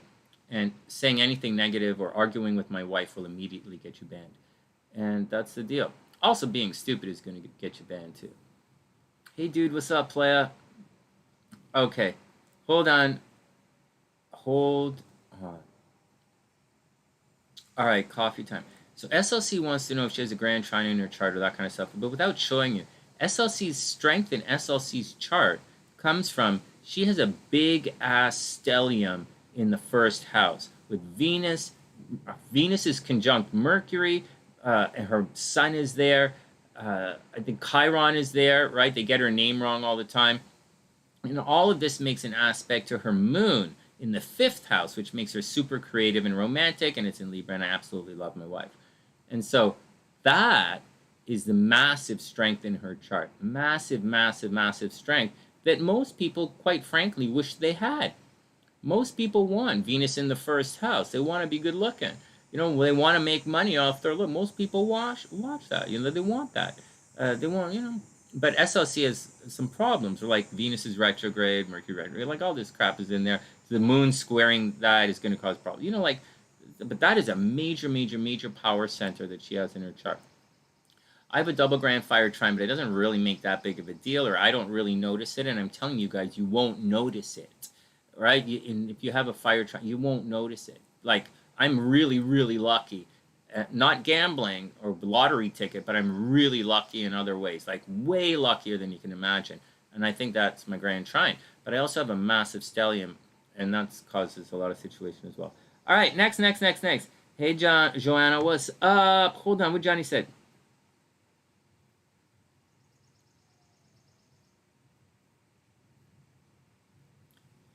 Well, that's the deal, Johnny. You know, man, that's the deal. Like, and I was talking to SLC about this last night. There's nothing, yeah, constant complaints drive me bonkers too. There's nothing, actually, in this house, you can complain all you want, but you better do something about it. If you do, you know, you better do something. Anyways, neither here nor there. But what are you gonna do, man? You know, hey, Ann, what's up? Oh, Ann, I keep forgetting that's you. All right. I keep forgetting that too. So that's the deal, guys. So that's the screwiness. That's the deal. Everybody, what's up? Hey, Dad, come on out. What's up? Oh, it's workout time? Yeah. All right, guys. Let's do this. Let me grab some coffee, and then we'll do our thing. And my dad's out, so let me do this because I got to lift my weights today as well. All right. I wanted to do a thing with but we can't do it today because I'm talking, because I've been ranting to you guys for an hour and a half about stupid bullshit. And I didn't really accomplish much, really. It's just kind of a waste of time. For me, it's a waste of time. But let's move on. I will just spend a couple of minutes, and I worked out a little bit this morning, but I didn't. This is actual workout time. Like, PappaSunshine's doing squats right now. He's doing his deep knee bends. All right.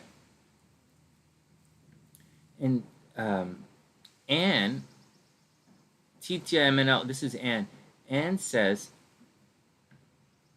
oh, Christina, oh, that's very much a Freemason philosophy. Within your cable tool, we call it. Yeah.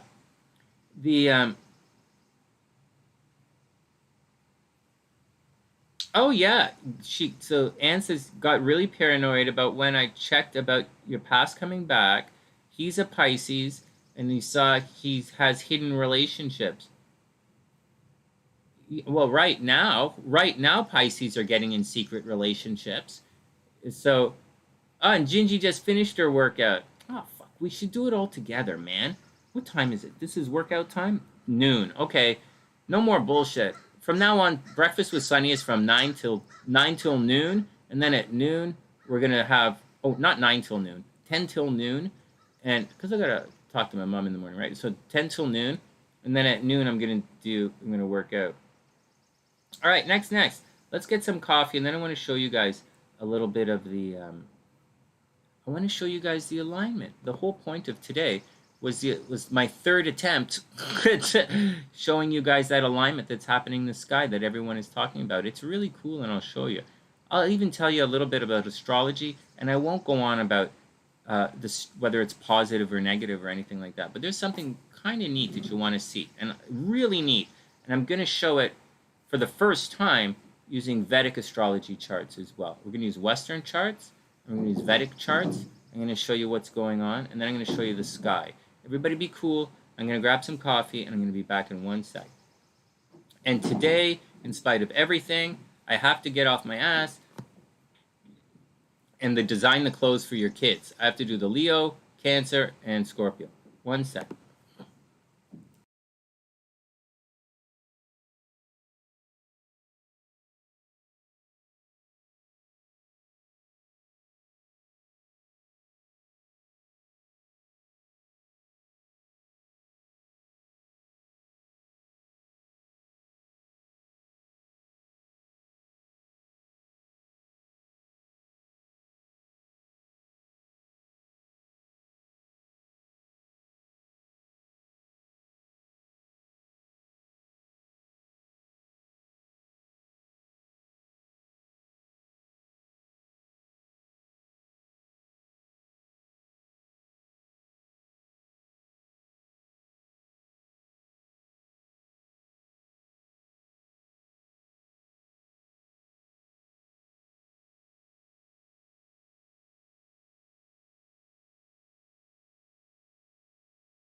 Everybody back? I want to make one comment here before we carry on with things. Although I crap on it all the time, I want to explain to you guys that there is an importance to this entire pity party thing. Sometimes for some people, just as we talked the other day about your success protocols, hey sports fan, what's up? Thanks, man. I'm at PappaSunshine. Thanks, but thanks, I appreciate that. Oh man, I got things to talk to you about the sports. Holy crap! But here we go. For some people, just like there's a success protocol that you have, some people doing things early work, some things people procrastinating work, some people a little bit of time. Different people have different ways of which they succeed. Whatever, man, it's not for me to judge. As long as you fucking win, I don't care how you do it. A little bit. I do care a little bit. I'm not a Leo. Leos care how you do it. Okay, there we go. But the healing process, sometimes the emotional healing process, does comprise of a pity party. And sometimes it's okay. You know, you like this and then you go, ooh, pity party, pity party, pity party. A little bit of hate, you know, throw a little bit of stones, and then you're gone. Sometimes the pity party can take a while because you kind of heal down here a little bit. Right? It's part of the process. And, you know, you're doing your thing. Hey, man, pity, pity, pity, pity, poor me. And then you're trying to build your self-esteem from outside. It's artificial, but it does help sometimes, especially when the outside hurts you, or you were stupid enough to do something silly. Like you had expectations, you wanted something, you invested your time, energy, everything that we just talked about, and you didn't get what was yours. If it was money that you invested, you'd be pissed off that you didn't get it, but because of you and shit, you're like, dumb, you know, like what the fuck? When the reality is, you're supposed to do it because you're being nice, not because you want something in return. And if any chick ever said that, I would just like, you know, there's absolutely, I don't want anything from anybody, so I don't really give a shit to start with. But here we go. But when you wallow, if you stay down there in the pity party for too long, you're no longer healing. You're now wallowing. And if you wallow, you're going to get stuck in the mire. You're going to get stuck down there in your own bullshit. And you're not healing. You've created a new, you know, you're continuing your pattern of low self-esteem getting worse by trying to, you know, build it from the outside. But so that's the deal. A little bit of party's okay, and then you have to do something where you say, hey, you know what? You're right. I am fucking good. I am good. And then you start to build your self-esteem from within, and then you move on. So sometimes a little bit of a pity party is okay. But when you live in the world of pity party, stay away from those people because they are actively building their own self-esteem at the expense of whatever they want. So watch out for those guys. But it is part of the process. I do appreciate it. And I contribute to it. All right, next. Are you guys ready now to see what's going on in the sky? It's pretty cool. So going on in the sky right now. Okay, everybody, welcome back to the sunny side, blah, blah, blah, blah, blah, blah. I think I'm not going to be doing these live for a while. I think I'm going to make these into little videos because I just wasted 2 hours of my life talking. All right, so here we go. So here you go. In the sky, there's an alignment right now. We're seeing it all over the place. We're not seeing it all over the place. We're seeing it up in the sky. But there's a really cool thing going on right now. And check it out. We're getting phone calls. I think the doctors are phoning today. I just took a minute because I had to talk to something about some doctor's appointment. So check this out. So check this out as we move through this thing here. So as we move forward, hey Drew, what's up? I hope you're having an amazing day. As we move forward, check this out. Let me put that down. Let me pull this up. So I'm going to start with the astro chart because why not? So here we go. So this is what it looks like, and I'll see if I can highlight a little bit for you guys.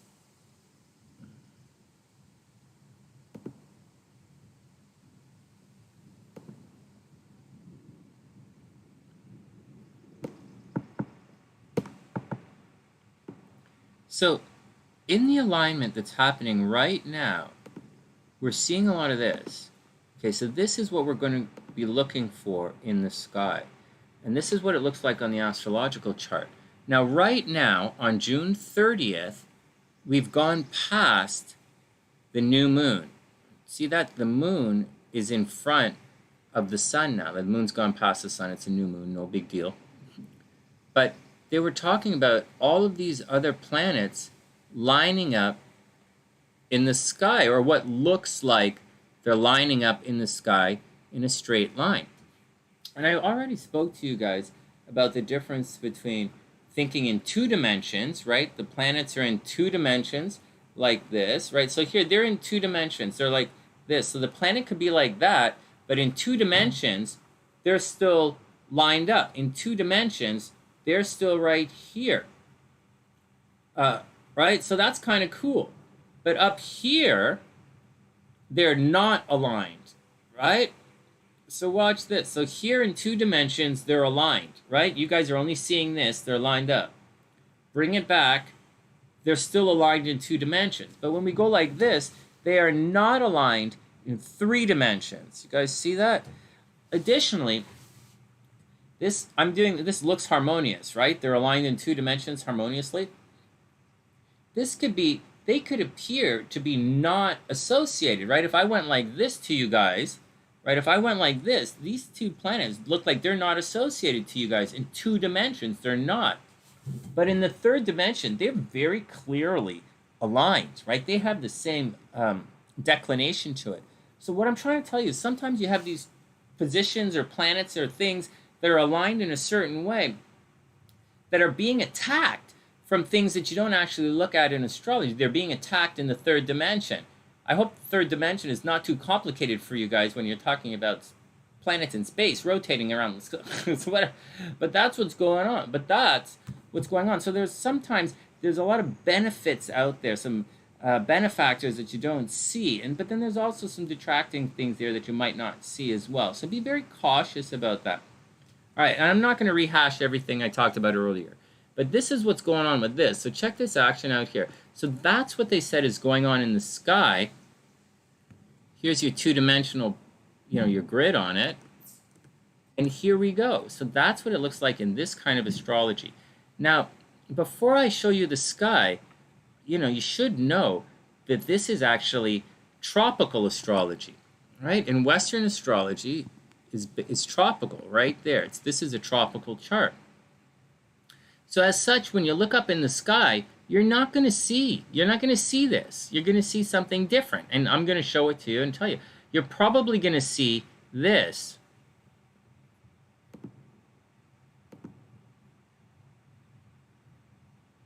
Well, I guess I have to take this down. Hold on. You're probably going to see this. Where did the rest of the thing come from? All right. Can you guys see this? You're probably going to see, if this is the chart right now, you're probably going to see this. Fuck. You're going to see this. Right? This is sidereal astrology right now. So instead of the sun being in Cancer, right? Isn't the sun in Cancer right now? The new moon in Cancer? The sun in sidereal is going to be in Gemini, and this is what you're going to see in the sky. Right? You're going to see Mars just entering Aries. You're going to see Venus in Taurus. You're going to see Neptune retrograde maybe in Pisces. Like, this is what you're going to see. Is anybody talking about Neptune retrograde right now? Anyways, this is what you're going to see when we look up in a second. So it's going to be a little bit confusing.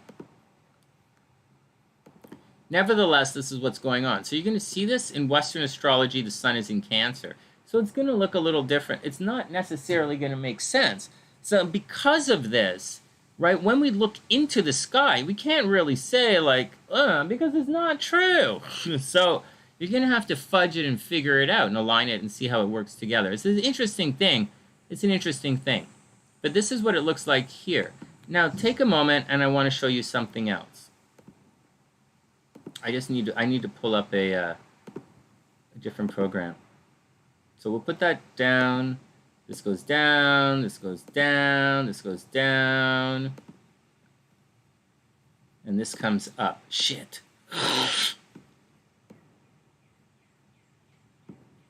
Hold on. Hold on. My software is really old, and it doesn't really work with... This particular software that I'm using is really old and doesn't really work with the updated systems. But here we go. Let's have a look. Now, if you have difficulty seeing this, we might have a little bit of problem because I have this shows up on my screen. So I'm going to try and do my best, and I can't really see it. I'm having trouble monitoring you guys, but here we go. And I can't really adjust it. So this is the transits happening right now. And I'm going to switch it to this. Fuck.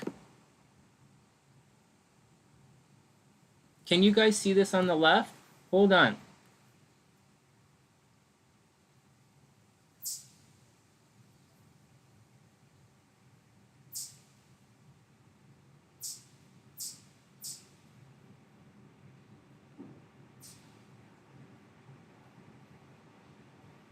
Ah, there we go. Okay, here we go. Can you guys see the box on the left? Hold on, I'm still waiting. Ah, Chart Explorer. Okay, here we go. No? Yes, no? Guys, give me a couple of seconds. I need to see if we can see the charts on the left. And the answer is no. Okay, so there we go. Shit. Shit. Shit. All right. Fuck. Hold on.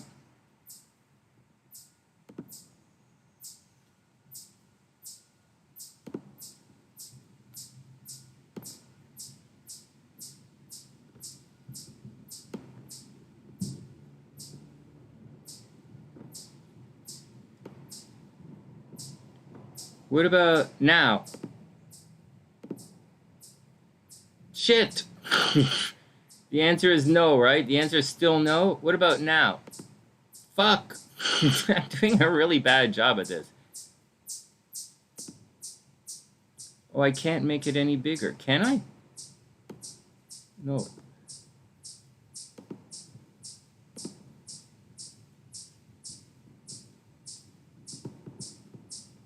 Oh, this is bullshit. All right, make it bigger again. Here we go. Can I pop this out? Okay, hold on. Let me fix my OBS. Oh my god, this is bullshit. Hold on a sec. Let's create something that you guys can see. This is supposed to be the entire screen, but I'm not seeing it, so... Fuck.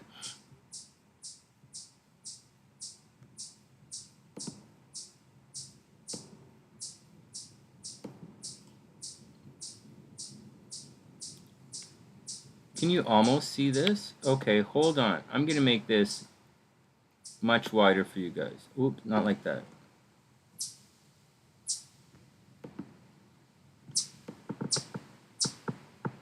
Oh man, that's as wide as it's gonna get, guys. It's really, I wonder why. That's as wide as it's gonna get. Hold on.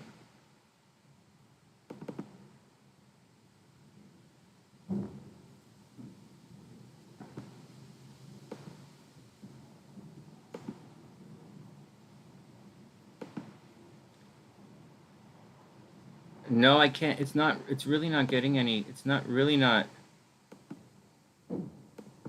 Oh, there we go. Oh, crap. Okay, fuck it. You guys not getting the answer today. Anyways. Oh, that's a little frustrating. How about this? My chest screen. A little wider. Is that okay?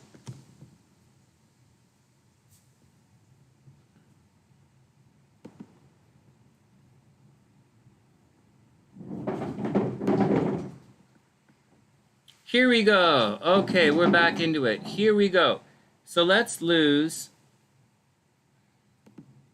Here we go. Oh my god. All right, Gabrielle, have a wonderful day. Sorry for the stress. Let me just wait for this to catch up and I'll show you on the left side. Over here, just wait. Hold on, everybody be cool. Hold on, everybody be cool. Speed it up. All right, just wait for my monitor to catch up, guys, and then we'll move on.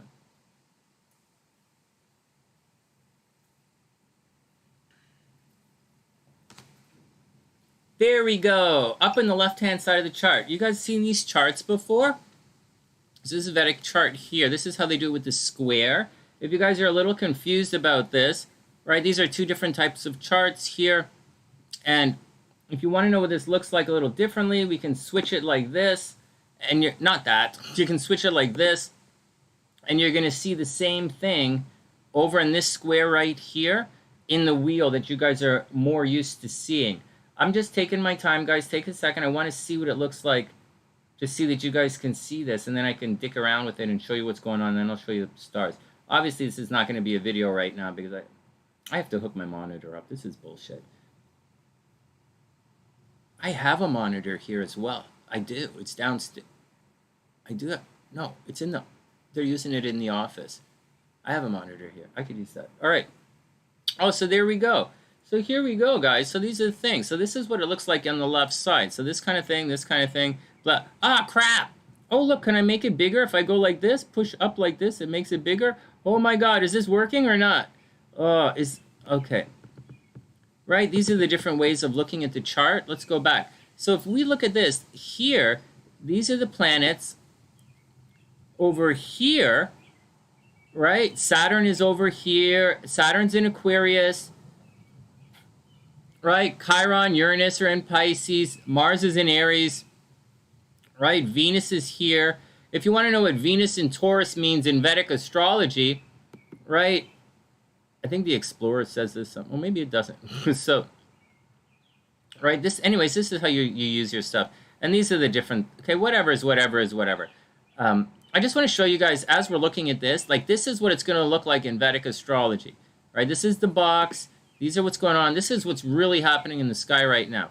But I want to show you something else. Just as we're here and the sports astrology stuff, these are the two charts I use for sports astrology. I use the Rasa chart and I use the Razi chart, and then the Ambasa chart, the 9th house. These are the two charts that I use when I'm looking at sports astrology in the moment. Just to let you guys know. But to show you guys this is what it looks like. This is tough to recognize, tough to see. The box is easier to see because it's like straight ahead. And this is what you're going to see in the sky. Everybody cool? Here we go. What does this look like? Okay, now I have to put this down because this thing doesn't really work so well with... it's a really old program that I'm using. All right, so we're going to put it down. We're going to bring this back up. No, we're not. We're bringing this like that. And we're going to bring this up. And I'm going to show you the sky. And here we go. So this... What's that, Christina? What is that? What's going on? I can't see what you're saying.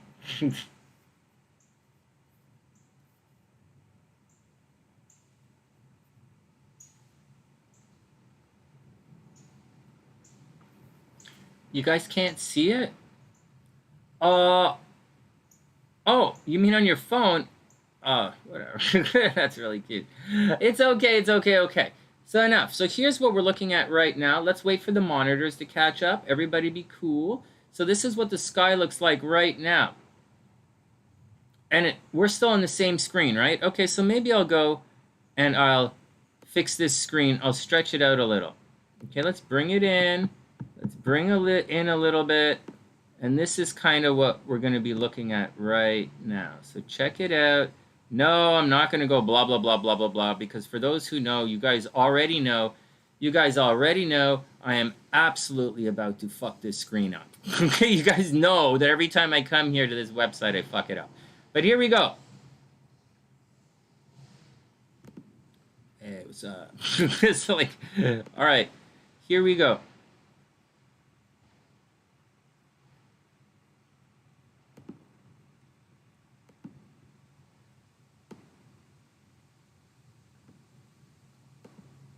Guys ready? So up in the sky, okay, so shit! Did I touch this? Fuck! Okay, everybody hold on, and if I fuck this up like I do every single time, it's gonna get screwy. Everybody be cool. Subtle, Sonny, subtle, don't move too much. Fuck! I fucked it up. Unless your world looks like this, I fucked it up. Slowly, Sonny, slowly, Sonny, slowly. Okay, here we go. So this is looking south. Everybody cool? This is looking south. Amy's laughing because she's seen me fuck this up a gazillion times. So here we go. Everybody ready? I'm going to remove some things. Okay, everybody ready? Alina laughing. Are you guys laughing? Okay, you guys ready? I'm just waiting for it to calm down. Here we go. So here we go. I like looking south, right? I'm from the north. I'm from I'm from Canada. I like looking south. There's also a polarity thing. I'll tell you right off the top of the head, a real secret to winning conflicts. And it's called the law of polarity. Whoever's standing closest to the pole will win the argument, usually wins the argument. So if you're having an argument with someone in North America, you should be on the north side facing south. So when Gabrielle is doing her things with cars, right, when Gabrielle is selling cars, she should be negotiating. She should be standing on the north, and the customer should be south. And if that's the case, the customers usually capitulate everybody usually capitulates to the poles. Traditionally in history, like the North tends, like that's what's going on. So the North, so if you want to win an argument, if you want to persuade someone to your side of things, you should approach it from the North. All right, fuck, whatever. It's okay, next. You guys ready? I gotta take away some of this stuff now so that you guys can see what's going on in the sky, and I might fuck it up. So first, constellations, we've got them. Constellation art, we don't want. Atmosphere. Okay, the atmosphere is gone, guys.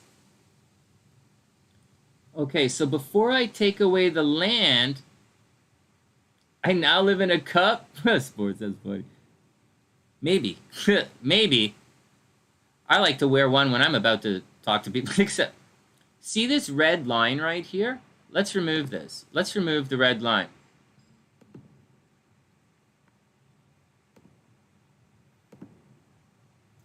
So this is it right here. Okay, so this is the Earth, obviously. I'm not going to make it any bigger because I'm going to get confused. And these are the planets up here. Here's the Moon, the Sun, Mercury, Venus, Uranus is there somewhere, Mars, Jupiter, etc. I'm going to remove the Earth in a second. But that doesn't really look like that big of a deal, right? So we want to add something to this. And astrologers do this because, like, this is what they do. And so, and this right here is the ecliptic, or the elliptic, or whatever you pronounce. This red line is the path of the sun, right? In relation to how it looks around the Earth. This red line is the path of the sun. That three-dimensional shit that I talked to you guys about, all right? In, back, up, down kind of bullshit. It's called a declination. Like, it's not actually the declination, okay? It's not. It's not.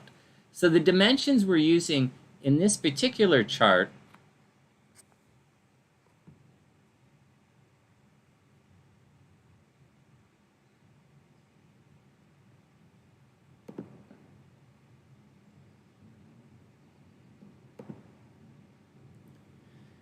So what's going on astrologically when we're looking at this thing, we're going to see this.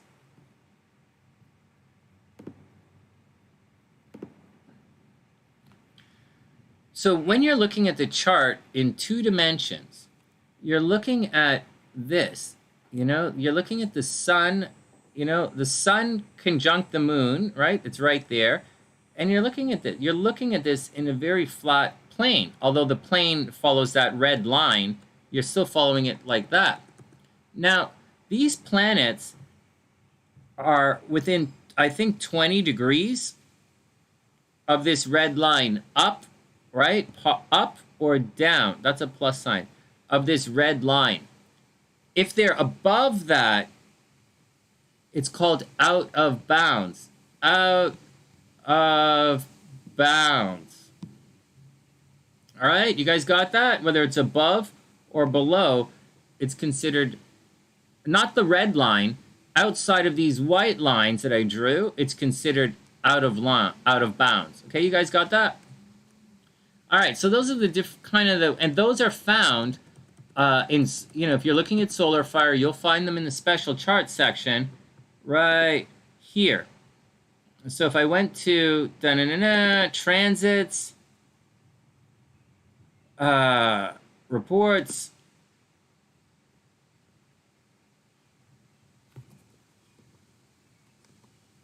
it's right here. It's right here. Can anybody see? It's this right here, the declinations. Right here. Plus 25, blah, blah, blah, blah, blah, blah, blah. It's right, this line right here. Once again, let me see what's going on. But this is it right here, okay? Declinations right there for those who want to look at it. All right, next.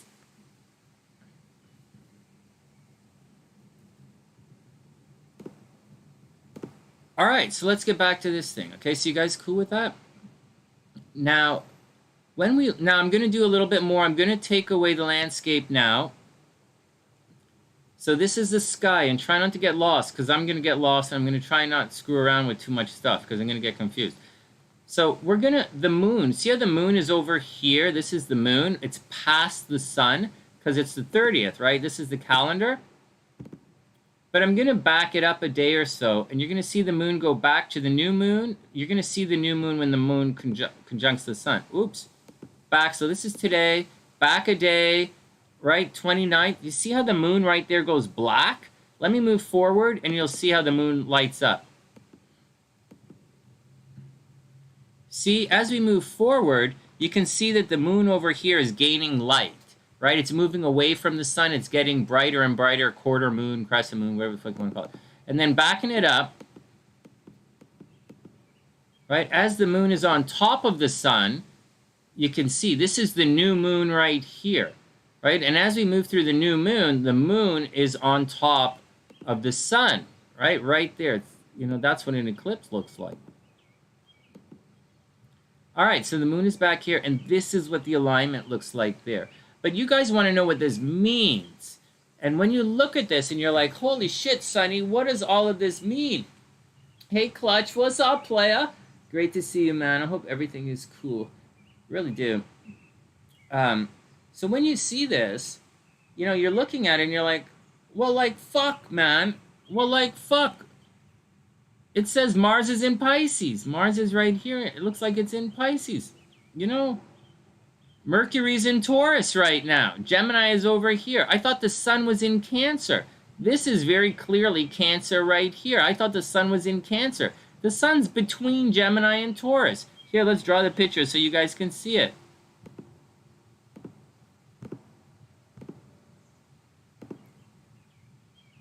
Look, the sun is between Gemini and Taurus. I don't like looking at the pictures on there. Oh, fuck! Oh, fuck! I told you guys not to look into the sun! Well, I didn't tell you guys, but I should have told you guys. Alright, so that's what's going on. You see how the Sirius, the dog star down here is so bright? Alright, whatever. Orion over here in his belt and bullshit, that arrow thing. Alright, there you go. So this is what it looks like. Now I'm going to point something out quite sincerely here. So this is the deal. This is Western astrology once again, and it just does not look like this, right? So we can't walk around and say, oh my God, the moon is in Cancer. Everybody fucking loves it. We can't walk around and say, hey, Mars is in Aries. Doesn't Mars love Aries? Or when Venus was in Taurus, hey, Venus was in Taurus. Or, hey, you know, don't they love that? Because when you look at the sky, it's clearly not. It's clearly not. So, you know, it's clearly not.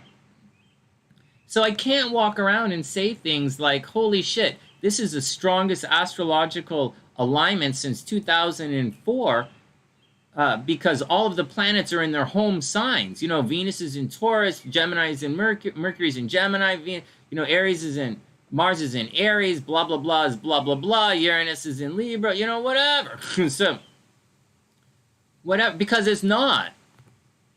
So what are you going to do?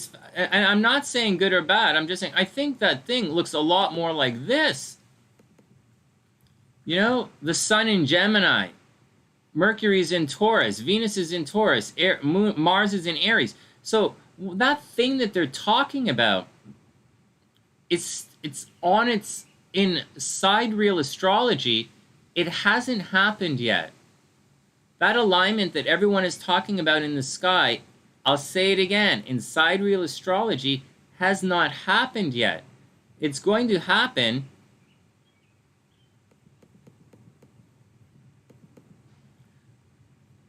It's going to happen when, like, soon, you know, on sidereal astrology, Mercury enters Gemini, like on, like, the 3rd, the 2nd or the 3rd. Venus is going to be in Taurus, Mars is going to be in Aries, Jupiter is in Pisces, and that's about as, Neptune's in Pisces retrograde, and that's about as good as you're going to get. And that's what they've been holding out for. Again, in Western astrology, that's not what's happening. In Western astrology, Venus is in Cancer right now. You know, so it's, you know, so it all depends. So astrologically, from an astrological interpretation kind of perspective, you can't really say yes or no. Whether you follow tropical astrology or sidereal astrology, Vedic or Western astrology, or blah, blah, blah, and blah, blah, blah, and blah, blah, blah, and blah, blah, blah. And for those who haven't realized it yet, I'm not actually in fucking India. And I'm kind of speaking English for those who haven't clued in yet. And so but I do have a lot of Sunnysiders in India, a lot, and a lot. Well, obviously, I have a lot in Asia, so I have to, do my thing for those guys as well, and it has to make sense for people with the stuff I do has to make sense with different belief structures, different languages, different perspectives from the different side of the goddamn fucking world, because very clearly, whatever. So we do it a little differently here on the sunny side. So I'm not poo-pooing the phenomena, because I think the phenomena is awesome. And to tell you guys, I know where I was in 2004, and I know exactly what I was doing. And the thing they were talking about around 2004, they were talking about all the planets lining up in Virgo. And they used a biblical reference. Even though they say people in the Bible forbids fortune telling, there's a very astrological thing in there that said the stars would line up at the Virgin's as a crown on the Virgin, meaning Virgo. And it happened around 2004. So I don't see that happening now, but that's what was going on at the time. I was very, very excited for it. And there's a story about it I'll tell you another time. But I remember that in history. I remember where I was, and I was an astrologer, and I was looking for it in the sky. But now that it's going through it again, I don't really think that it's that big of a fucking deal, except in 2004, that was the first time that I was featured in Canada in newspapers and on the radio. That's when the Freemasons, I got a publicist, and they promoted me right across Canada. And in 2004, and then again we did it in 2005, and then I was getting divorced, so I fucked off and went and decided to get high every day in Vancouver. So it's fascinating. So this has the potential, from my experience, to be extremely auspicious. Extremely. But at the same time, maybe not. So that's the deal. Okay, guys, that's the deal. Did we learn anything? Did I explain anything? Are you have more clarity now? Not really, right? All right, I get it. Me either. I'm not very clear on this either. But nevertheless, that's what's going on. That's what's going on. This is what it looks like. I already did the astrology for you guys a couple of times. I'm not doing it again. I pointed out where this might have a lot of squares, and as such, the energy would negate itself. But in the truest sense, this is pretty strong. When we go back to the Vedic chart, wherever the hell I put it, you'll see that the Vedic chart is pretty strong, man. And so maybe it is a good time for manifesting things. Maybe this weekend is the time to manifest things. It's pretty interesting. But in this situation, I'd look for planet-to-planet aspects. And I didn't really study this chart we're looking at right now because, quite obviously, I just pulled it up. So I didn't look at it or study it. But that's the deal, guys. That's what's going on with the alignment.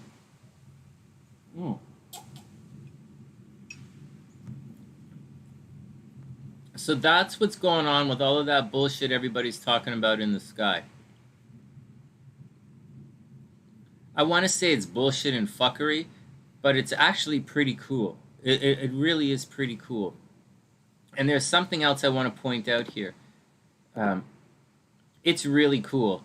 But when we move forward, watch the moon, guys. The moon is right here. It's dark. That's Mercury. Watch the moon. It's good. When the moon crossed the sun, right here, the moon is crossing the sun. Once the moon crosses the sun, right, this is the 30th. The moon is over here. It's dark. The new moon is moving on, right? The moon is entering Cancer over here. Once it crosses the sun, we don't really have this alignment anymore. It's a little bit different. And the sun actually belongs in Leo, which is over here. So I don't know what's going on. The sun does fuck all in Gemini, except make people want to talk. And that's the deal. That's what's going on with the transit in the sky. And that's what it looks like. It's a little weird like that. But when I put not the atmosphere, but when I put the landscape back in, and when you look at it like this, you can see it right there. This is what it looks like and why it's so important. And, some of these are the fixed stars and why it's important to look at that. I didn't tell you why it's important to look at it, but this is what This is what's going on in the sky. There's another thing. On the very first time I did this little lecture for you guys, I showed you another thing as well, which was really cool, but I don't really have it. SLC showed it, like I had it and then I lost it, and then SLC gave it back to me and I lost it and I lost it. So whatever. Anyways, that's the alignment, guys. That's what's going on. Just pointing it out to you guys. And that's what's going to happen. And that's what's going to happen. And I think it's pretty cool. So when we go forward another couple of days,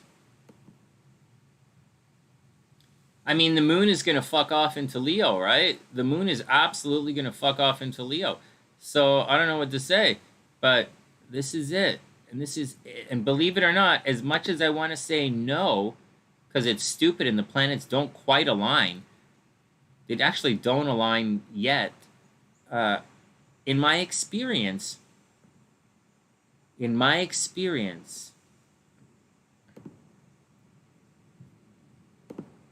so very clearly I didn't realize it until I started looking at it and thinking about the numbers in my head. Very, very clearly I didn't realize it until I'm sitting here thinking about it. And not thinking about it technically, because I already did the technically a couple of them. But really thinking about it, this is an extremely auspicious time where for some of you, some of the biggest and best changes of your entire life could happen right now. And just saying, some of the most important things you will ever go through in your life will happen under this transit. And I'm not joking. And I'm being sincere. So,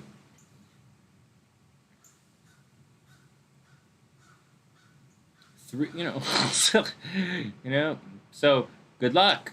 I wish you the best. It's making your load drive.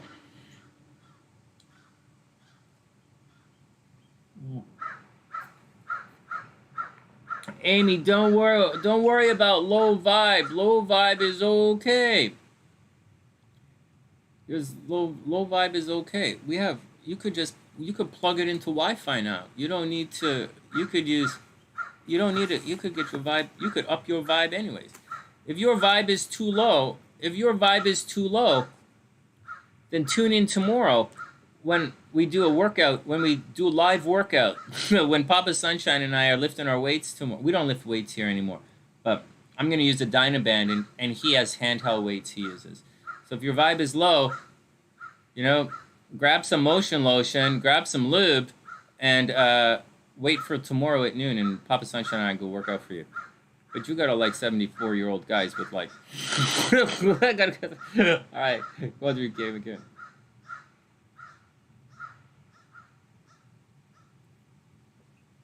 Starting a YouTube channel is easy. All right, Gingy, we'll see you later. This is done. I don't really have any more to add, so I'm just going to speak in nonsense circles for the next little while. So it's neither here nor there. Have a great day, Gingy. We'll see you soon. Hey, for those who don't know, Ginger is my primary moderator, right? I know there are a bunch of mods on the channel. Ginger is my #1 moderator. She handles, Ginger takes care of the the Facebook group. And just letting you guys know, the Facebook group's a closed group because there were kids in there. I am tempted to blow everything up and open everything wide open for everything. But whatever. Anyways, I just thought I'd come on and show you guys formally what was going on. SAS asked last night, and Gabrielle didn't even know. So if SAS wants to know, or Gabrielle wants to know, I'll do it again for you guys. So we did. And if someone didn't see it, like if Kazizi comes in and says, "Hey, Sonny, what about this?" Which she won't, because she's obviously studies, and not astrology. She's obviously goes in, she's really smart. And then I'll do it again, right? If October wants to know, I will absolutely do it again. All right. Any questions? I'm about to book out. I'm gonna go with Mama Sunshine. I'm gonna have breakfast and then run a couple of errands with Mama Sunshine, and tomorrow I have to be back. Hey, Patricio. Thanks for sticking up. Thanks for sticking around. All right, guys. Any questions? It saves your video while you are live. What do you mean, Amy? What do you mean? I'll answer that. What do you mean it saves your video while you are live? it you have the option to save your live streams for later on, but you have there are like some buttons you push. It's not a big deal. You can list it, delist it. There's nothing magical about being a YouTuber, um, and you can be an absolute fucking retard and get tons and tons of subscribers. It doesn't mean anything. You know, it really doesn't mean anything. There are a lot of people who just sit around and talk stupidness. Like that InfoWars guy. Like all he does is bullshit stupidness. Or like there are a lot of people who just sit there and talk bullshit, stupid bullshit, and everybody loves it. Like it's just stupid. Like it's really kind of stupid. Like it doesn't mean that it's not like it doesn't mean that it's not entertaining. It just means you have to watch what you listen to. And that's the deal, guys. That's the deal.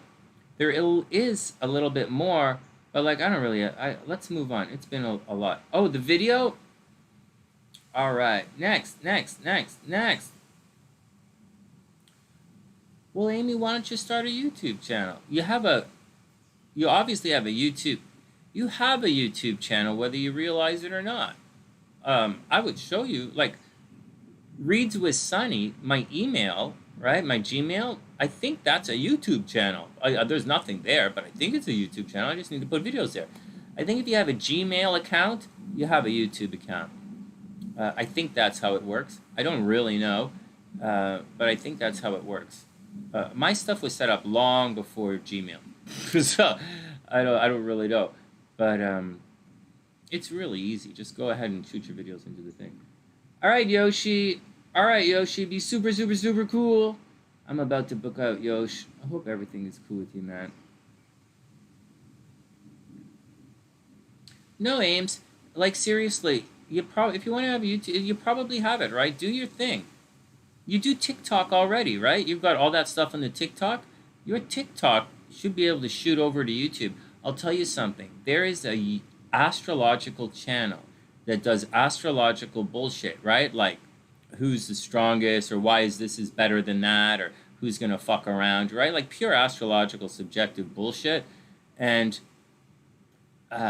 they just do, their entire channel is shorts. Their entire channel is like 30-second videos. And they've got over like 120, 130,000 subscribers. It's fucking crazy.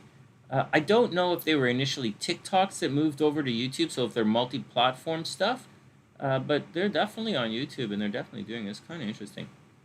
All right, enough of that stuff. So I didn't finish the chick.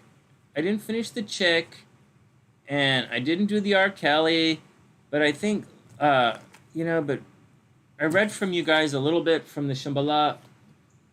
I read a little bit from this book, this guy's book for you guys.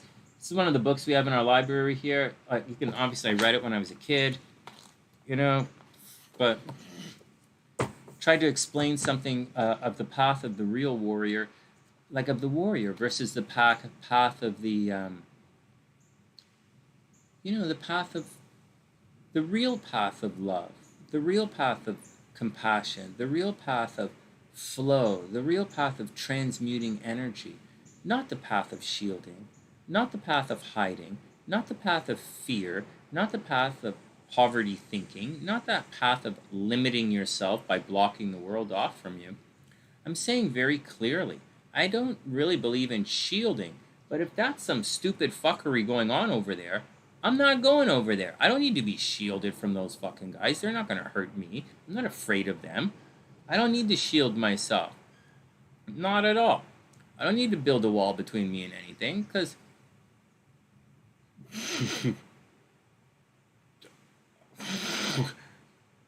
I don't have, I whatever. So if there's a problem and I don't want to be there, I'm going over there. Fuck you. I'm going over there. I live in a very big country with not a lot of people. I'll go where the fuck I want. So that's the deal. But sometimes you guys can't do that. You have to exist in a more dense environment. And as such, you can't really, sometimes you have to turn away. You might have to turn away a part of you emotionally, but it doesn't mean you should shield yourself. Shielding is the path of fear. Also, we talked about renunciation today. You know, people tend to renounce pleasures. But the truth is, like the true path of the warrior is not to renounce your pleasures per se. It's to renounce any barrier between yourself and anything else. That's the path of the warrior.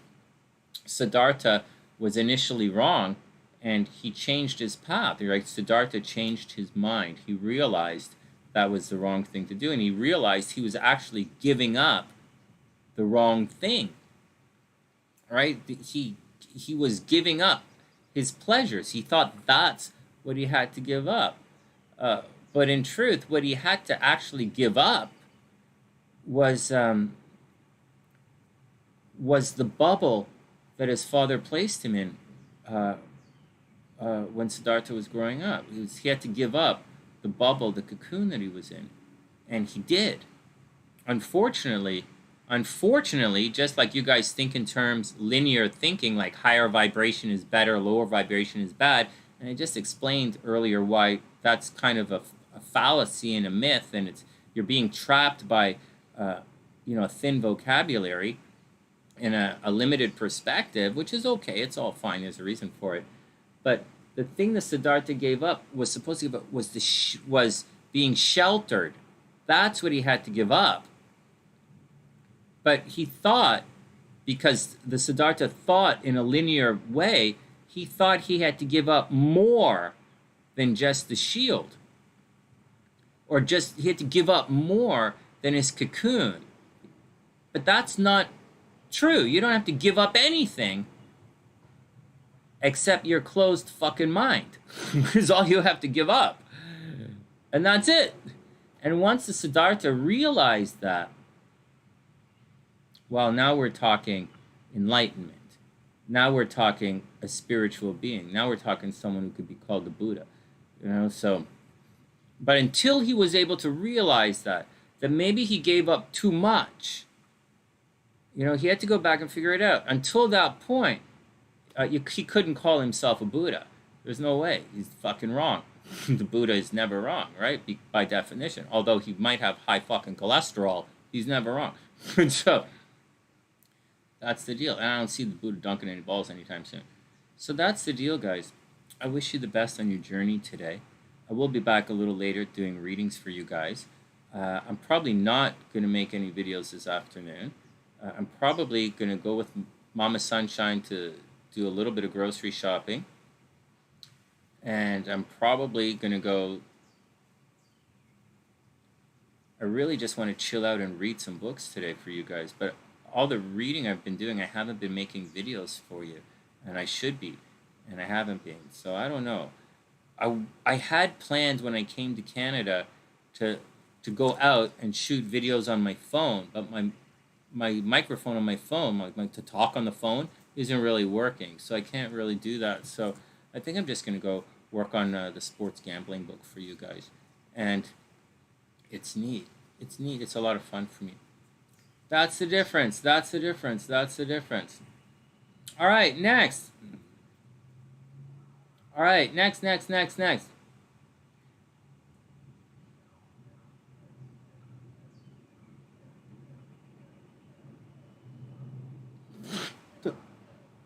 the fuck is that? Hey, Avi, you're driving and fucking around? All right. Everybody be cool. I got to take off. It's noon. I'm going to make a hard stop on this from now on, stopping at noon. It's almost 1 o'clock. I got to talk to the wife and see what's going on.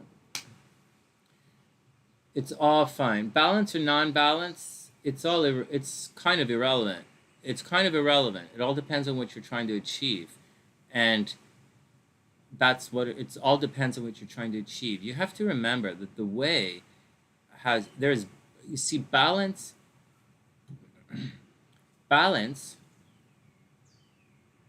is one of the pillars on the way. And on the other side, imbalance is over here. And they're two philosophies that are fixed in stone. They would be symbolically represented as the two pillars which adorn the porchway or entrance to King Solomon's temple, if anybody wants to know what the fuck I'm talking about. But that stuff I'm talking about It's very clear in the tarot. There are very clear pictures of these pillars and columns. And each idea is a pillar. Like that, you have to do, like, you have to, like, let go. You have to hold on, right? Or you have to do this. You have to do that. Those are pillars. They're philosophies. They're philosophies. They are columns. You know, they're perspectives. They are things. But there's another thing. There's also the way. And I've been saying this. Are you a column? Do you sit there? Are you a priest in a church? That's a pretty dogmatic column. Are you like, you know, whatever? You know, are you like a super atheist? That's a column. You the way, you know, and then there's the way. One last thing I want you guys to remember before we go forward, and it's the story of the inner lover. You should always remember this when describing perspective. You know, when you choose a perspective to describe a situation. You know, do you want to describe your conversation? Do you want to have a conversation when you're talking to someone? When you're talking to your chick, who are you? Which perspective of the story are you relating? Say you saw a traffic accident and you're telling the story, you go back home and you're telling the story to your chick. What perspective are you telling? Are you telling the perspective of that traffic accident from one of the drivers, from one of the other drivers, from the pedestrian that you are, or maybe you're in another car, maybe you're in a helicopter, maybe you're watching it on TV. Like, what perspective are you telling that story from? I will tell you, there's perspective you probably should be telling that story from. Or I'm a writer, right? I write, and I have many different voices I can write in. Excuse me. So when you're telling that story to your chick, you should be telling it from the perspective of someone who loves his girl. That's your perspective. It has everything else is irrelevant. You can tell the story from any fucking planet you want to. You can tell it from right up against the thing. I was standing right beside the car when someone fucking hit it. Or you could be down the street. I was walking in that direction when I saw that shit happen. Any perspective you want. But when you communicate with someone, there's a different perspective you should embody. And at that point, that's who you are. When you talk to your chick, whatever story you use, whatever thing you're telling, whatever you're trying to relate or convey, you should be speaking from the perspective of, like, cool guy. And if you're talking to your guy and you're like,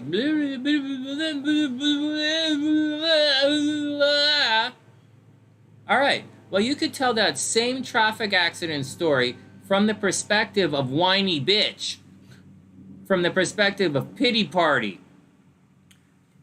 And there's so many of you who turn it into a whiny bitch pity party. Oh, I just wanted to cross the street. Oh my God, I was so afraid. I just wanted to cross the street. They put the stop sign and the asshole did the thing and I wanted to go and there was shit running down my leg because I couldn't get to the washroom and the fucking asshole's pushing me from behind. I couldn't fucking wait. You could tell it from that perspective. I don't know why the fuck I would listen to you, but you could easily tell that story from that perspective. Or, hey, guess what happened to me today? Yeah, baby, you're not going to believe this shit. From what perspective are you going to tell that same fucking story? That's the question you guys got to carry around with you today. And that's the action. Wishing everyone the absolute best of a super beautiful day. Reminding everyone that it's always a beautiful day to be beautiful, unless you have to hang out with some toxic motherfuckers, and then you should wear some rubber gloves. But aside of that, wishing everyone the best of a super beautiful day. And I'll see you guys soon.